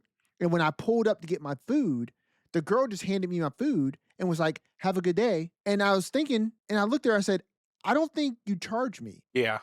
She was like, "I didn't." I said, "No, I don't think you did." Right. And of course she didn't. And so she took my card, she charged it, and then I left. The good thing about when you act with integrity is you feel good about it. You feel good Yeah. about it the rest of the day. You know what I'm saying? It makes you feel good Mhm. inside to know that you did the right thing. And the reason why I feel like it's a certain type of person who would sell out their integrity for money is because they probably lacked a little bit of it to begin with. You know what I'm saying? Like you don't Yeah. have that voice that's telling you, "Hey man, that's not cool." And you can those people are those people regardless. And that's why listen, we would make no money. Just to be perfectly clear, listeners, the little bit of traction that we would get from a YouTube clicker 3 or 10 or 12 because I put something salacious in the thumbnail or wrote something crazy on on a title is not worth it to me to look at that video and feel like, "Man, Yeah. I shouldn't have posted that. That's stupid." And so you won't see me do it. But other people don't live like that. And so Stevie Richards to me is guilty by association because even if it's his Mhm. co-host who is like, "Hey, I'll take care of all this. I'll post these thumbnails. I will, guide us through these stupid conversations," right? You're putting your name all over you know what I'm saying, the YouTube channel because it gets views, because people know who you are, and you put your face all over the thumbnails. So you are just as guilty by association, even if you are not the mastermind behind it, you're the face of it. And you can't escape the hate. So yeah, listen, integrity, it matters. And I think the people who have it, and the people who don't have it never had it to begin with. So then That was that was your weekly Lariat Lounge tangent. yeah, listen, Far away from. we should put So a yeah, rainbow that goes where it says yeah. the more you know. So there you go. Sol Ruka defeats Becky Lynch for the Women's Intercontinental title. Yes, and I think it was a good move. It was a good move, and it frees Becky up for her feud with Jessica Carr at SummerSlam. Like, you got to give that to me, WWE. You've been laying way too many breadcrumbs for this to just be a thing that you never pay off. But then we get to our World Heavyweight Championship match. Roman Reigns versus Jacob Fatu for the title and for the head of the table. And for the Ulafala in tribal combat. For the falafel. And Roman just beats Jacob. If I'm not mistaken. Well, am I missing something? Yeah. Did I forget something? Well, you were having an internal debate on whether or not you thought it was cheating for Roman to use the turnbuckle in their previous interaction. This time it's tribal combat. But he used it again. Yeah. He did. He took multiple turnbuckles off. He took multiple turnbuckle covers off. But this was tribal combat. But he did do it like in the match. He said he didn't need it, and then he did use it. And then he did use it. Right? And listen, it changes when the rules permit it, right? Tribal combat, anything goes. So the fact that the Usos didn't get involved is big for me, right? Tribal combat between two of them, anything goes. They could pull out whatever they wanted to pull out, and Roman took some turnbuckles off, but he just beat Jacob. And Jacob was forced to fall in line, and he did on Raw. He just straight up admitted that he lost. He also stated that he ain't bending the knee to Jay's punk ass, but yep, he's gonna bend the knee to Roman, his tribal chief. He threw the one up. He seemed to just resign himself to his fate, fall in line, and act right. But before we get into Raw, though, with that segment, Roman, after forcing Jacob to fall in line and they're leaving the ring, who is at ringside? Solo and MFT. They're at ringside. And I believe Roman, it might have been this, or it might have been on the SmackDown prior, or Raw prior. But Roman stated that he's next. They're next. So first of all, Skeener, I want to just ask you about the match, your thoughts. But secondly, I want to ask you, what do you feel are the odds here that we get a bigger version of the bloodline than we had the first time, where Roman subjugates Jacob, then he subjugates Solo and MFT, and they all fall in line under Roman? Because that's what LA Knight keeps going on and on and on about, is that, we fought so hard to make sure that the bloodline was destroyed. Now the bloodline is back, and the people who should be trying to make sure this doesn't happen again seem to be glad-handing with Roman and doing his bidding.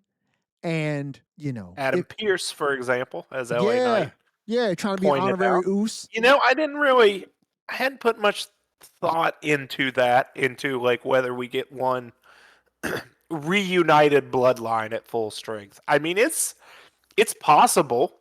I just hadn't really considered it. I'm not sure that's the way they'll go, but the bloodline has proven all the business metrics are going to say the bloodline stuff does well for WWE, and at the end of the day, they're in business and they're going to do what makes money. So I could see that. I hadn't really considered it. I don't know if they will go that way, but I am interested for this chapter where Jacob is unwillingly fallen in line. Because I don't think we've had that to this extent. I guess we kind of had it with the Usos, but they more fell in line and accepted that, or changed their view that this is the way it should be. I think it's more interesting if Jacob like is definitely begrudgingly falling in line and still like carries the, well, I don't have to listen to you, Jay, or you, Jimmy. I just have to acknowledge my tribal chief. And I think that's the way they're going to play this, and that is intriguing to me, as is the solo angle, which we talked about on the live stream. Like, and we'll see how much they do tonight if Jacob is on the show or if Solo addresses it. Like, that Solo can come back and be like, "See, I told you, Jacob. Like, I told you." He just wants to control you, and like here, you were my family, even though obviously Solo was doing the same thing, but that's what makes it good. Yeah. And he's like, you know, we'll see where it goes. As far as the match goes, I really liked it. I thought it was entertaining. It's exactly kind of what I think we thought it would be. Just that wild brawl, no rules, all sorts of things, pulling out toolboxes and the steel steps and the tables and all that. I, like you, was surprised we had no Jimmy and Jay involvement, but I also think like I didn't really expect them to elevate Jacob to a status like in canon as like a superior competitor to Roman right now, because Roman is not as black and white the heel, and people are cheering for him. So I think to have demonstratively put someone above him would be a weird space to be in. If Jacob was going to win, Jacob would have needed to do it with the help of some allies. And I think the point, and where we can get into the Solo stuff, is that like he didn't have allies, but he had a chance he could have had some allies. So I think it'd be interesting if we see Solo say like, "Hey, I think you could have won had someone helped you. I could have helped you, but no, you didn't want that." So we'll see where it goes, but I liked it. I like where it's at for now. Like we've discussed with Clash of Champions coming up, does Roman get involved with Cody? Does something else happen with Roman? We'll have to wait and see there. But I am intrigued to see how the MFT involvement with this plays out. Yeah. This is the one match, Skeeter, that I genuinely felt like should have gone the other way. And I think it would have been such an interesting wrinkle to the Roman Reigns character. I think it would have served Roman better than it served Oba with Brock, right? Like I feel like if you had swapped those outcomes and you had Oba beat Brock a second time and you had Jacob beat Roman, like what does that do to the bloodline, right? You essentially have Jacob playing the role of the despot, right? And now he has the keys to the kingdom. It's like, how does Roman fall in line when he's not the tribal chief, right? There's such an interesting story that you can tell as far as like Roman now being on the same level as Jay. You know what I'm saying? The same level as Jimmy. Like, you can bring in so many of those other elements that you introduced before. Like Roman can't talk to Jay like that no more. Roman can't talk to Jimmy like that no more. Like, you're not the tribal chief anymore. And then you could have Jacob, who, you know, you could play him multiple ways, right? You could play Jacob in the sense that, you know, oh, I'm the tribal chief now. Like all this other stuff that y'all was doing before, we ain't doing that no more. Like, we're doing this my way. And it could be very unconventional, and conventional being the way that Roman does things. Or Jacob could still be himself, but despite the fact that nobody wants to admit it, Jacob could be running a better bloodline. He could be, you know what I'm saying? He could be treating people in a way that Roman did not treat them. Roman and his reflection on his time as the tribal chief, his reaction to having to be subordinate and bend the knee to someone else. There's so many things that you could do creatively with that. And I feel like you have some ways that you can go here with Roman winning. You absolutely do. But is this not unlike any other position we've ever seen Roman in, right? Like, this is what I was talking about earlier, where if you're going to start making new stars, right? And I'm not saying WWE is doing it completely wrong, but if you're going to make new stars, don't be afraid to take the title off of some of your established people. You know what I'm saying? Like, you have Cody and Roman trading titles, amongst themselves. Cody keeps picking up the same one, right? Roman's jumping in between the two, and if it's not one of them holding the belt, it's CM Punk or Seth Rollins, right? Like these same four people are holding the titles all the time with little intermittence of other people that you have taken years and years and years to elevate to the top, but you won't ever really push them through the top, like Drew. Drew will be thrown in there intermittently. You know what I'm saying? To kind of That's kind of what it, but that's kind of how it's always been, at least for the past 25 years. yeah, but why does it have to stay the same? Right? Like why do we have to continue to do the It same thing doesn't. because we've done it the same way? We don't. And to speak before we get too far away from it, from what you said with Roman and Jacob, I agree that creatively and for the possibility of storytelling, yeah, Jacob winning and becoming the tribal chief, like that opens up entire new unexplored avenues. But I think the reality is that not only does that do that creatively, but like, are you ready to pull the trigger on Jacob supplanting Roman there in like a business sense as well? It never would be. And I think, well, would be. yes and no. Like, there is a little bit of that, like, if Jacob beats him, like, Jacob is now going to be seen as like the guy. There still is a little bit of that element to it. Even though we all know, like, yeah, it's not real. It's predetermined. Roman is still the top guy, but like, that's just not something that happens to top guys.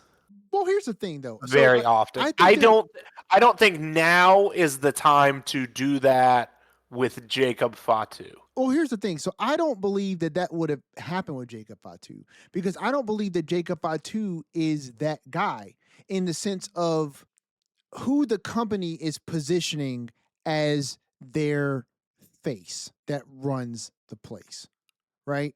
I don't think it's him. But then again, if you really think about it, Skeeter, through the history of WWE, through the last 25 years or so, the person who holds the title doesn't always have to be that guy, right? There will be a guy who the company deems as that top guy who they'll send on Good Morning America and they'll send to Jimmy Fallon and they'll send to do all the promo stuff like that. He could be the champion, but he may not always be the champion.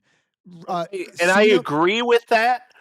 If it was any other situation except what they've built Tribal Combat and the Tribal Chief to be. I think even though we all acknowledge, and now it's widely acknowledged by everyone, like, it's scripted entertainment, I think it's too much for your top guy to be kneeling and subordinate to someone else on the main show. Well, I mean, as silly as that is. Like, I don't think that matters. I don't think your top guy can be acknowledging his tribal chief, which is someone who just beat him. I don't know, and this is just obviously my opinion. I don't know if that matters at all because I don't think that the audience that you would be pitching your top talent to, and I'm gonna use the term talent to separate talent from talent as an individual that the company is in contract with, that they see as a marquee to put in places like Good Morning America, talk shows, movies, stuff like that, right? Top talent. And then I'm going to say like a top star as the person that you're putting at the top of the card for your programming, right? I see these as two very different roles. And oftentimes they can be occupied by the same person, but they don't have to be. They don't have to be. And I don't think that they cater to the same markets. I don't think they cater to the same markets at all. The people who care about the top talent oftentimes don't care at all really about what's happening on the damn show, unless they are trying to market a show, right? If Roman Reigns goes on Jimmy Fallon, he's going on Jimmy Fallon for two reasons. One, because either he's promoting Street Fighter or it's the build up to WrestleMania, right? And both of those scenarios is for two very different reasons. And Jimmy is going to ask him questions on those two things specifically because that's what they're there for, right? So if he comes up there and he's promoting Street Fighter, Jimmy's going to ask him talk a little bit about, wrestling, how's wrestling, stuff like that. But they're going to be talking about Street Fighter. They're going to be talking about what's the filming process like, being a big movie star, what's the red carpet stuff like, blah, blah, blah. has nothing to do with whether or not on programming last week, you know what I'm saying, he got beat by Brock Lesnar. They're not going to talk about that at all because that audience is there for that person, Roman Reigns as the talent, don't care about that. But if they send him to Jimmy Fallon, hold on. But if they send him to Jimmy Fallon as promo toward WrestleMania, right? Then that's all about the marquee build of the card, right? That person is going to be billed as the top star for whatever the show is that they're putting on. And he's going to be sent there to put the show over, to put the match over, et cetera, et cetera, et cetera, right? Chris Jericho has been that guy in the company as the star many times over. Chris Jericho was never the guy as the talent. They never sent him to do talk shows. They never sent him to do those things because the company never viewed him that way. But it never stopped him from winning the top tier championships, from beating top tier guys. You know what I'm saying? That they would send those things. He beat Cena, if I'm not mistaken. Cena's lost the title to Jericho, if I'm not mistaken.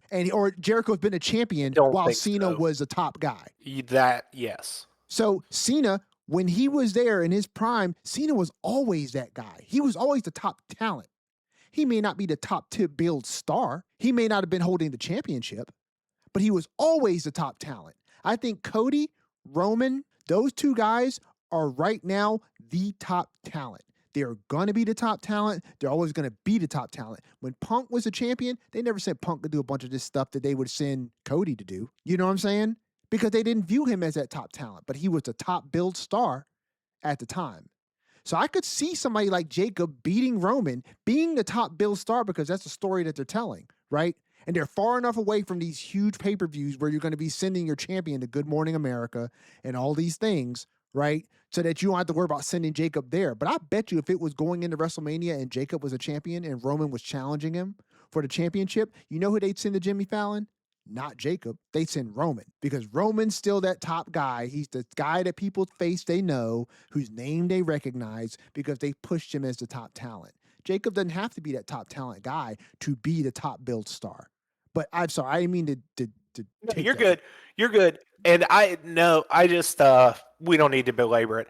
I think while I agree with everything you said, I think it changes when the stakes that happen when Roman loses this title to Jacob is that Roman is stripped of his entire ethos and has to bend the knee to someone else. I just think that is a visual, even though it's in storytelling and not necessarily just a visual, but an idea and a way of thinking that Roman is now subservient, that is not something the company is ever going to make their top guy do. He can lose, but he's not going to acknowledge someone. While that would be super interesting storytelling and opens up a ton of avenues, I just don't think we're ever going to see it because of the subtext of what that can mean. So what you're then saying is that Roman has ascended to a status level based on in-story. Like a John Cena would have never done that, yes. Like a Hulk Hogan wouldn't have, like a Steve Austin or The Rock wouldn't have. So what you're saying though is that you're lending credence to the idea of why people couldn't accept Cena tapping to Gunther, because his whole ethos was to never give up, and then he gives up until the very end. Yes, if Roman like willingly acknowledges and falls in line, that's the end of him being Roman Reigns as we know it right now. I disagree. And I only disagree because if we're basing this off of in-story dealings, right, then we also have to acknowledge in-story lore. And if we're acknowledging in-story lore, then based on the rules of tribal combat, which he accepted willingly, knowingly, because he is the tribal chief, he understands what the repercussions are if he loses. You know what I'm saying? He understands that.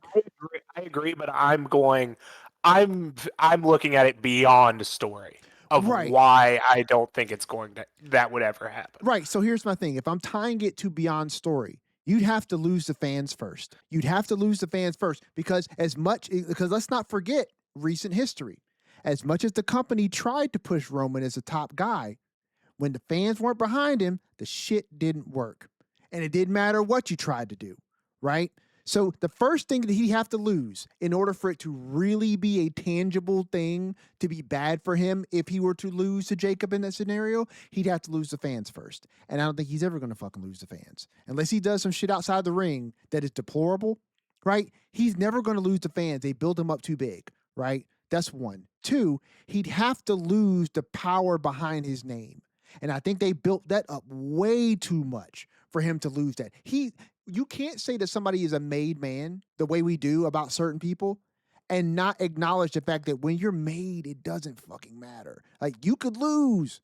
You could lose. You could go and do some other stuff. He could tell an amazing story and go through this whole arc of Roman realizing some of the errors of his ways, coming back stronger, being the person that people always said that he was, but he didn't show through his actions. He could have this whole redemption arc where he doesn't lose who he is as the character of the tribal chief, but he gains these other aspects that make him a well-rounded character, leading him into the next decade of his career, right? He could go through his whole arc with this whole thing. That's if you put enough juice behind the story, right? But in order for that not to work, that would mean also that the third thing would have to happen, which is the company lose faith in the power of him in storytelling. And that ain't going to happen either. I get where you're coming from. I get where you're coming from totally. And I get where that concern may be. But I also think you took this long trying to build Roman into the star. Then you took this long actually building him into the star, right? I think he is so interwoven in what WWE is right now that I think if he were to lose to Jacob and you start telling this interesting story around him in that position, I think you change the trajectory of WWE. I think you change the trajectory of WWE. You know what I'm saying? And you lead WWE into a new era with Roman Reigns in this position, right? Now, I agree with you in the sense that if you're going to do that. I agree. And I think we're on the same page that, and that was one thing I was going to say earlier, is that, like, because of how they've built what the tribal chief is, like, it changes the entire story landscape of WWE if that happens. And that's just, I don't think a trigger they're willing to pull with Jacob Fatu right now, as cool as it would be. Yeah. I mean, and listen, do I think that that change would somehow put Jacob Fatu in the driver's seat, however, in a way that would require them to put some sort of personal onus or weight on pulling the trigger with Jacob? No. I think Jacob would be the linchpin to telling the next step in Roman's story, right? Like, that's the way I look at this. The bloodline, this whole thing, that whole 4-year title reign of his, that was Roman's story. The bloodline was Roman's story. And it didn't matter if The Rock was involved in it. It didn't matter if Cody was involved in it. That was Roman's story. Roman losing that title at WrestleMania 40, right? It was finishing Cody's story, but this was really the conclusion of Roman Reigns' historic title run. It became Cody's story. But I also think, and listen, this is big coming from me, right? Who doesn't throw the one up to acknowledge the tribal chief, okay? This is big coming from me. I think that it was always Roman's story. I think it's the reason why Cody falls in the banks that he falls into now, right? Whereas if he's not chasing something really good, you know what I'm saying? He falls into these lulls of Cody that we can't stand sometimes. He falls into these stories that don't make sense sometimes. Right? His title runs can sometimes run into these spaces where it's just super Cody and he's just doing super Cody stuff, but it's not super interesting, right? Cody needs a particular type of story to be built around him in order for him to be as interesting as he is. And I think that's because at the end of the day, you siphoned off some of the energy from what Roman's historic title reign was into this idea that Cody is finishing this story. And he does have his own story. You can tie this all the way back to where they've always tied it to: before he left, when he left, him coming back, the title that his father never won. And it's a great story, don't get me wrong, right? But it is an ancillary story. It is a story told parallel with the original story that you were telling, which is Roman's story. From being the big dog that nobody accepted, right, to changing up how he approached all of this. coming back, taking over the family, becoming the tribal chief, being acknowledged by Alpha and Sika, right? And then him bringing his family back into prominence, and then the historic title run that nobody could topple, despite who you threw at him. That was Roman's story. That's why Roman, unlike Cody, got a grand orchestra playing his final match as champion, because it was Roman's story. It was always Roman's story. Cody just siphoned a little energy off of it. And that's why he still needs other people's energy to make his stories good. Roman can do it by himself. And I think that if Jacob were to have beat him, this would have been another chapter in Roman's story. Because I think Roman is the guy. As much as Cody wants to call himself QB1, you know what I'm saying? Like, I think that the real starting quarterback doesn't have to call himself the starting quarterback. He just is. But, you know. I mean, maybe somewhere out there in the timelines, there's this new 52 where Jacob, where Roman's now subservient. See, I think this is your comic book love coming out, where like, yeah, we can explore all these timelines where Superman loses his powers, but not in this run, brother. No, not in this run. And what we get from this is it's going to be interesting, because they've just laid out so many good stuff with Solo and the MFTs, and now Jacob is falling in line. We get to see what happens with this. Do I think that Jacob is going to be elevated to the point where he is going to be a challenger again for Roman? No. I think he's going to follow the same route that Jay fell, where, you know, he is going to become a bigger star from this, because this is going to be one of the leading stories that WWE tells for the next little bit. And he's going to break out. He'll do some big things. Maybe he'll win a world championship, right? But is he ever going to be put in a position where he seems like a challenger for Roman again? I don't think so.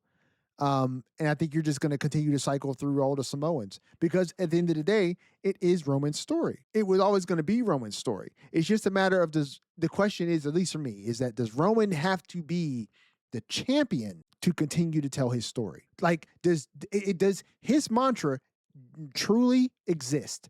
Does the champion make the man, or does the man make the champion? Because if the man truly makes the champion, then he don't need the championship to still be the man. That's what that whole mantra means, right?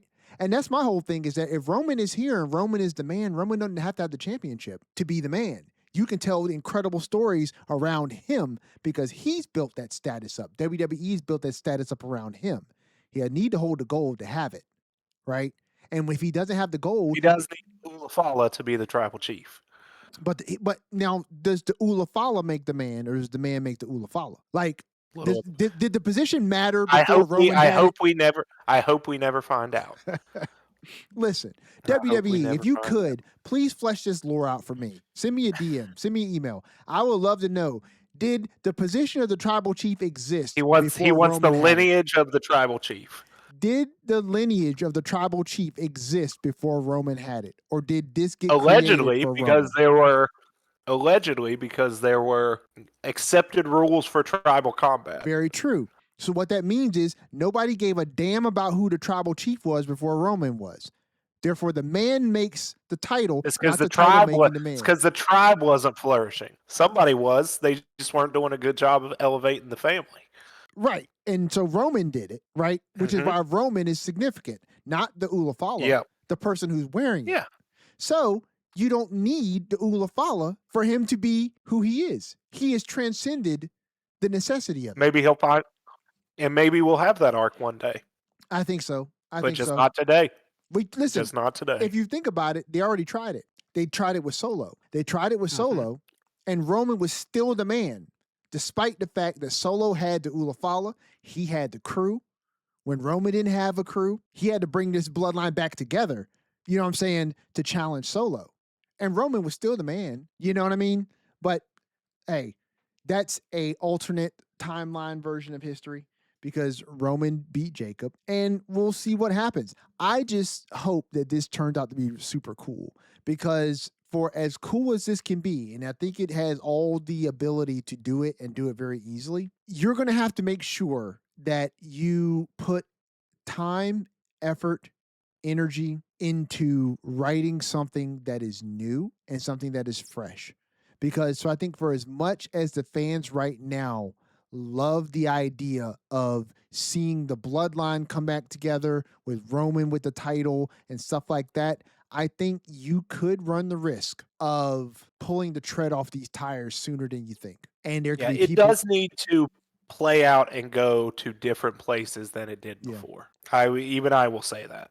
Like it does. Yeah, we don't want to have a complete repeat of the bloodline again.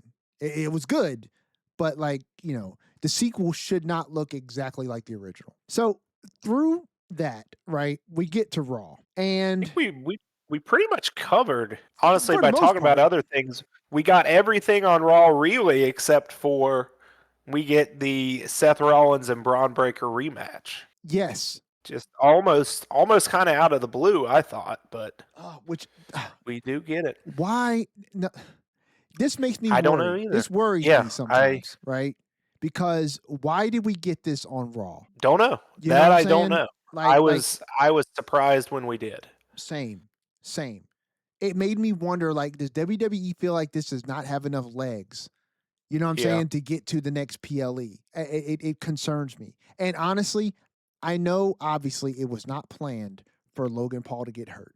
I think it's clear at this Or point. for Braun Breaker to be limping around in the hotel afterwards. Did you see that? No, I didn't. Oh yeah, he was not walking so good at the hotel after this match. So Man, I hope he's fingers just like crossed kind of there. bruised and banged up a Yeah, bit. But boy, is the Vision the most cursed?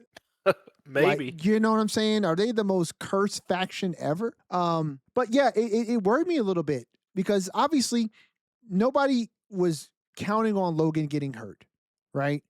But man, the second I saw Braun Breaker with the tag team title on next to Theory, and listen, no disrespect to Theory. I'm not trying to be rude to Theory. I'm really not. But when I saw Breaker with that tag team title on next to Theory, and then I found out that the rematch with Seth was happening on Raw, I thought to myself, okay, so this must not have steam. At least some people must see that this does not have the steam that it needs, or they need some of these parts to plug in other places. I think And that's more they're what it making a is. pivot. Although to be honest, I will say somewhere along the line it did lose steam for me.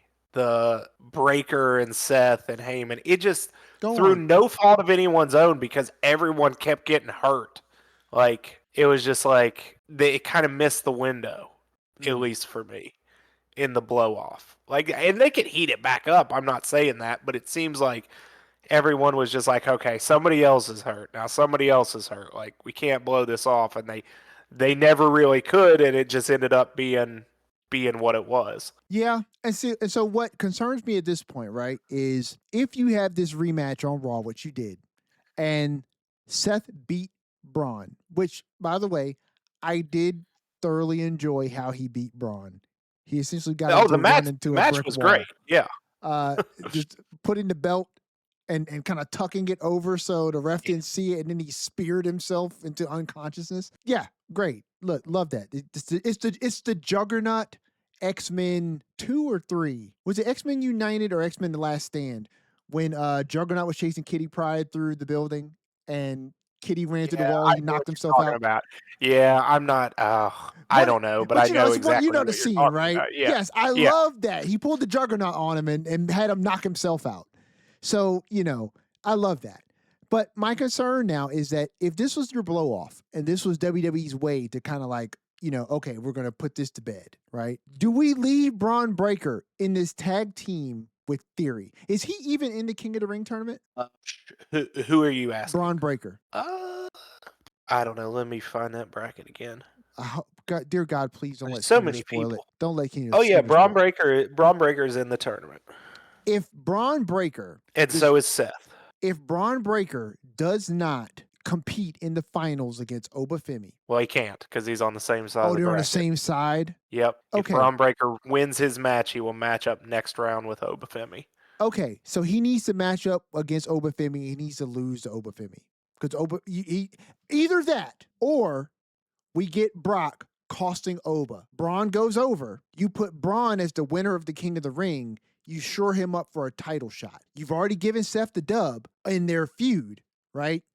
This puts Braun right back in the hot seat, right? because he could challenge whoever he wants. Can you imagine if he challenges Cody and you get a Braun Cody program or Braun and Roman? Like, either way, that's what I said I loved about this tournament, because when you put a title opportunity at the top of that, you can open up the doors for whatever you want, depending on who wins, right? And I would love, as much as I love Obafemi, I would love if Obafemi does not win this. If he loses because Brock interferes, right? That just leads you to I SummerSlam. think that is the likely outcome. Yeah.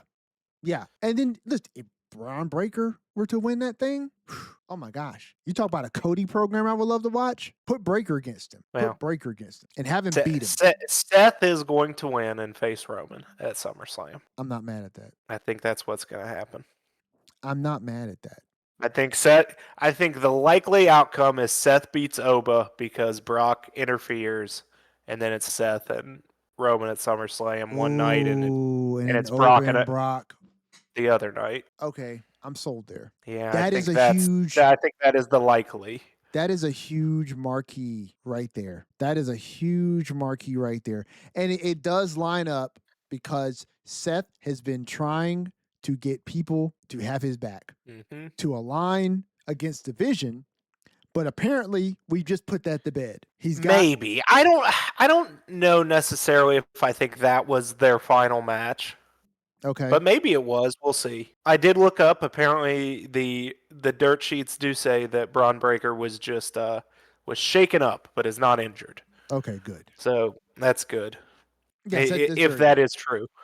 I mean, yeah, that match was good, but like I'm like you. I'm like, why are we getting this all of a sudden?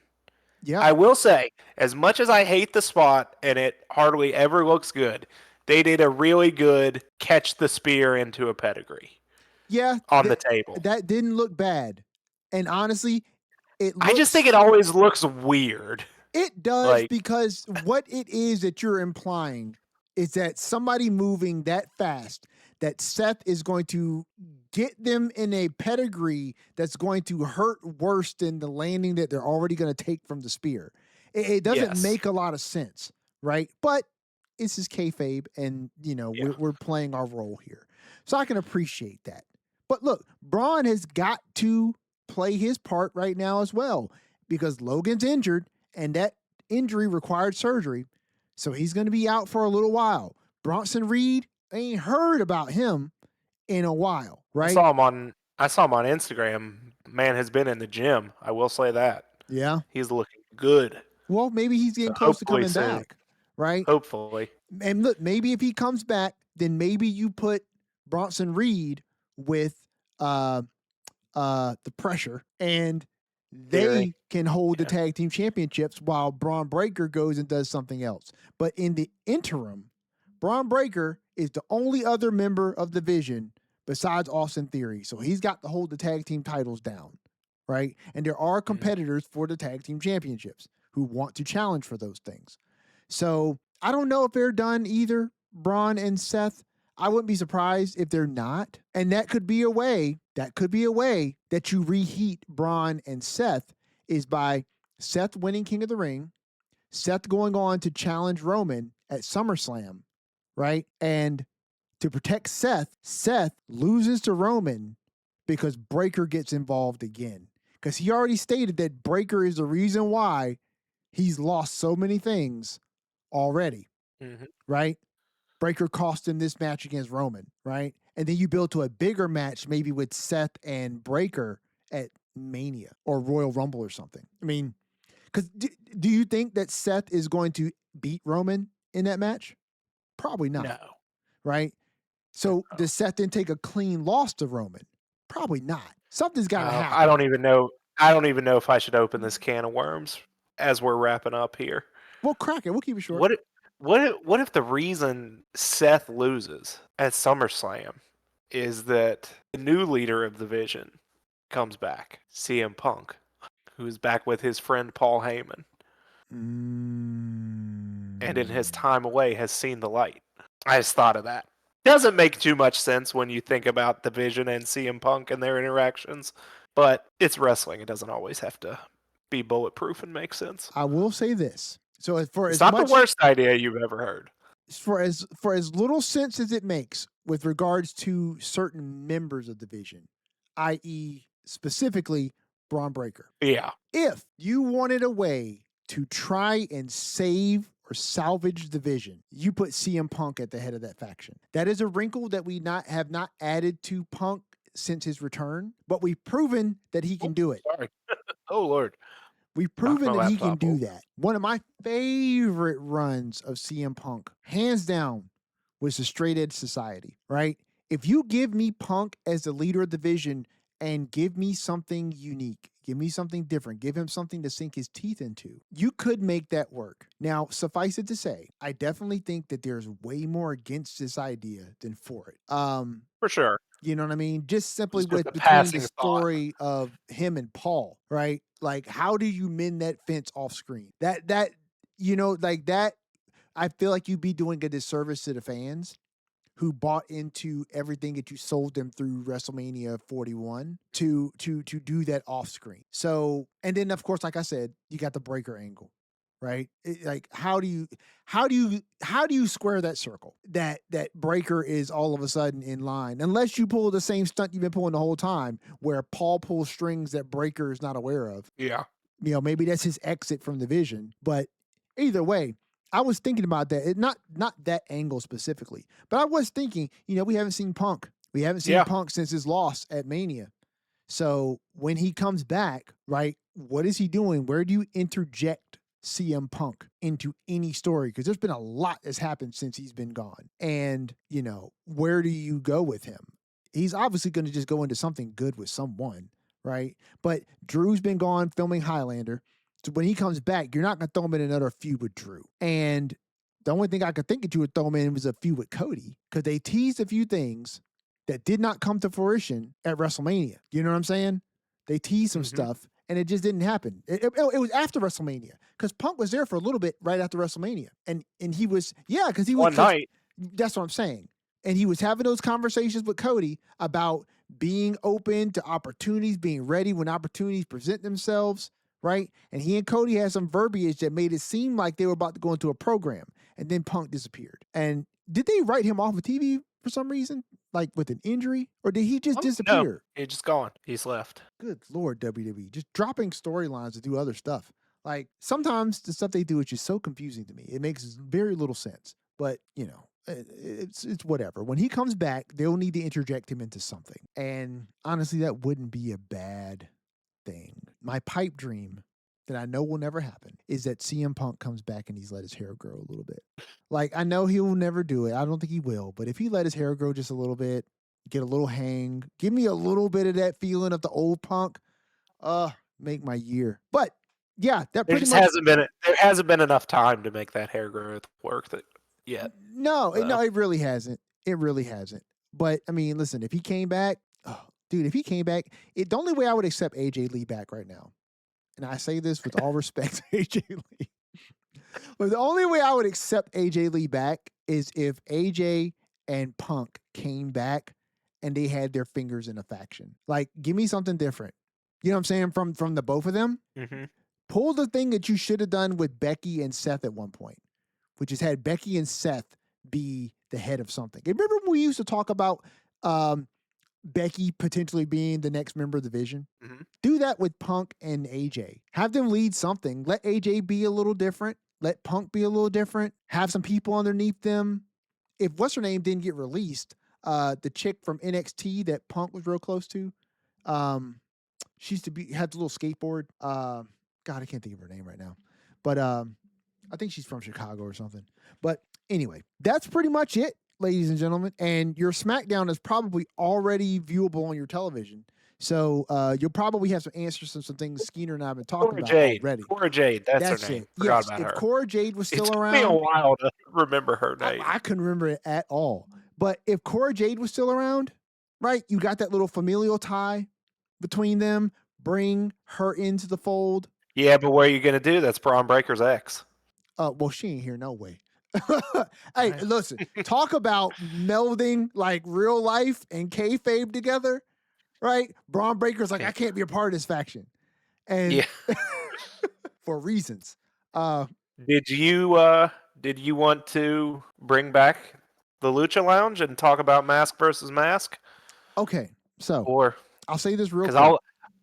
okay, I'll you're gonna add, make it quick. yeah, Okay. I'll add this real quick. Hey, 5.75 stars from Uncle Dave. Out of what? Out of It 10? doesn't matter. It doesn't matter anymore. Does Used he to be not out of have a? 5. Oh well, Now listen. it's 5.75 out of 5, brother. Well, listen. It was in Mexico. It wasn't on American soil, so he's open. He's open to giving higher scores if it's not American professional I wrestling. believe 7 stars is his current max. Oh well, I mean that's pretty good for Dave. But listen, I will say So I this. believe 7 out of 5 is his highest rating. I will say this, and I stated this a little bit on the live stream. If you have not seen that match and you really enjoy professional wrestling, do yourself a favor and watch it. Do yourself a favor and watch that match. Chad Gable is excellent. Ludwig Kaiser is excellent. I wish I knew his real name because he's El Grande Americano now. So Ludwig Kaiser is his old alias. But Isn't it Marcel Bartel maybe I didn't know. I never knew it. or Barthel? Yeah. Yeah, he is excellent. He's excellent. They're excellent. The storyline leading up to this has been really good. But even if you never saw the story, that match is fucking incredible. It is such a good match. And if I had a big board, it would be right back there. And if I wrote on it, my match of the year candidate currently, it would be Mask versus Mask at what is it, Lucha de Libre? Lucha de los Noches. Lucha right? de los Noches. Mask versus Mask. Grande Americano versus Grande Americano. That's an incredible match. Do yourself a favor, watch that match. Or Noche de los Grandes is what it was. Noche de los Grandes. They ran that match on YouTube's AAA on WWE's YouTube AAA channel, and it was so good.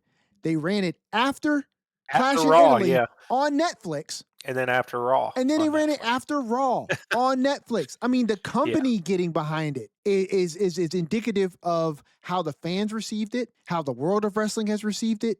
I feel so good for Chad Gable and Marcel. Yeah. I feel so good for them because these are the type of moments that make people's names.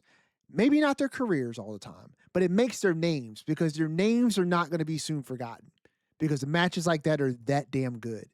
And it's the reason why us wrestling fans watch wrestling because of matches like that. It had story, it had heart, it had grittiness, it was bloody as hell. You know what I'm saying? It had all the bells and whistles, all the stops were pulled, they had interference. Each other's masks, so they had an avenue to blade in. That's listen, what I enjoyed. I will say this. It looked great when the mask falling off and blood oh my gosh, it looked good. Listen, I'm not ready to entertain the idea of Undertaker being Booker of the Year yet, but I will say this. He's done quite a bit with AAA.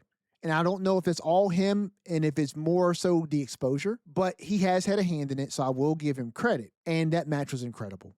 Do yourself a favor and watch it, watch it, watch it. I can't praise it enough. It's the reason why I wear a mask. I'm not even bullshitting you. Because I fell in love with lucha wrestling and I fell in love with the culture. As a wrestling fan, I just wanted to be a part and I wanted to participate. And watching a match like that just reminds me of why that form of wrestling is fucking great.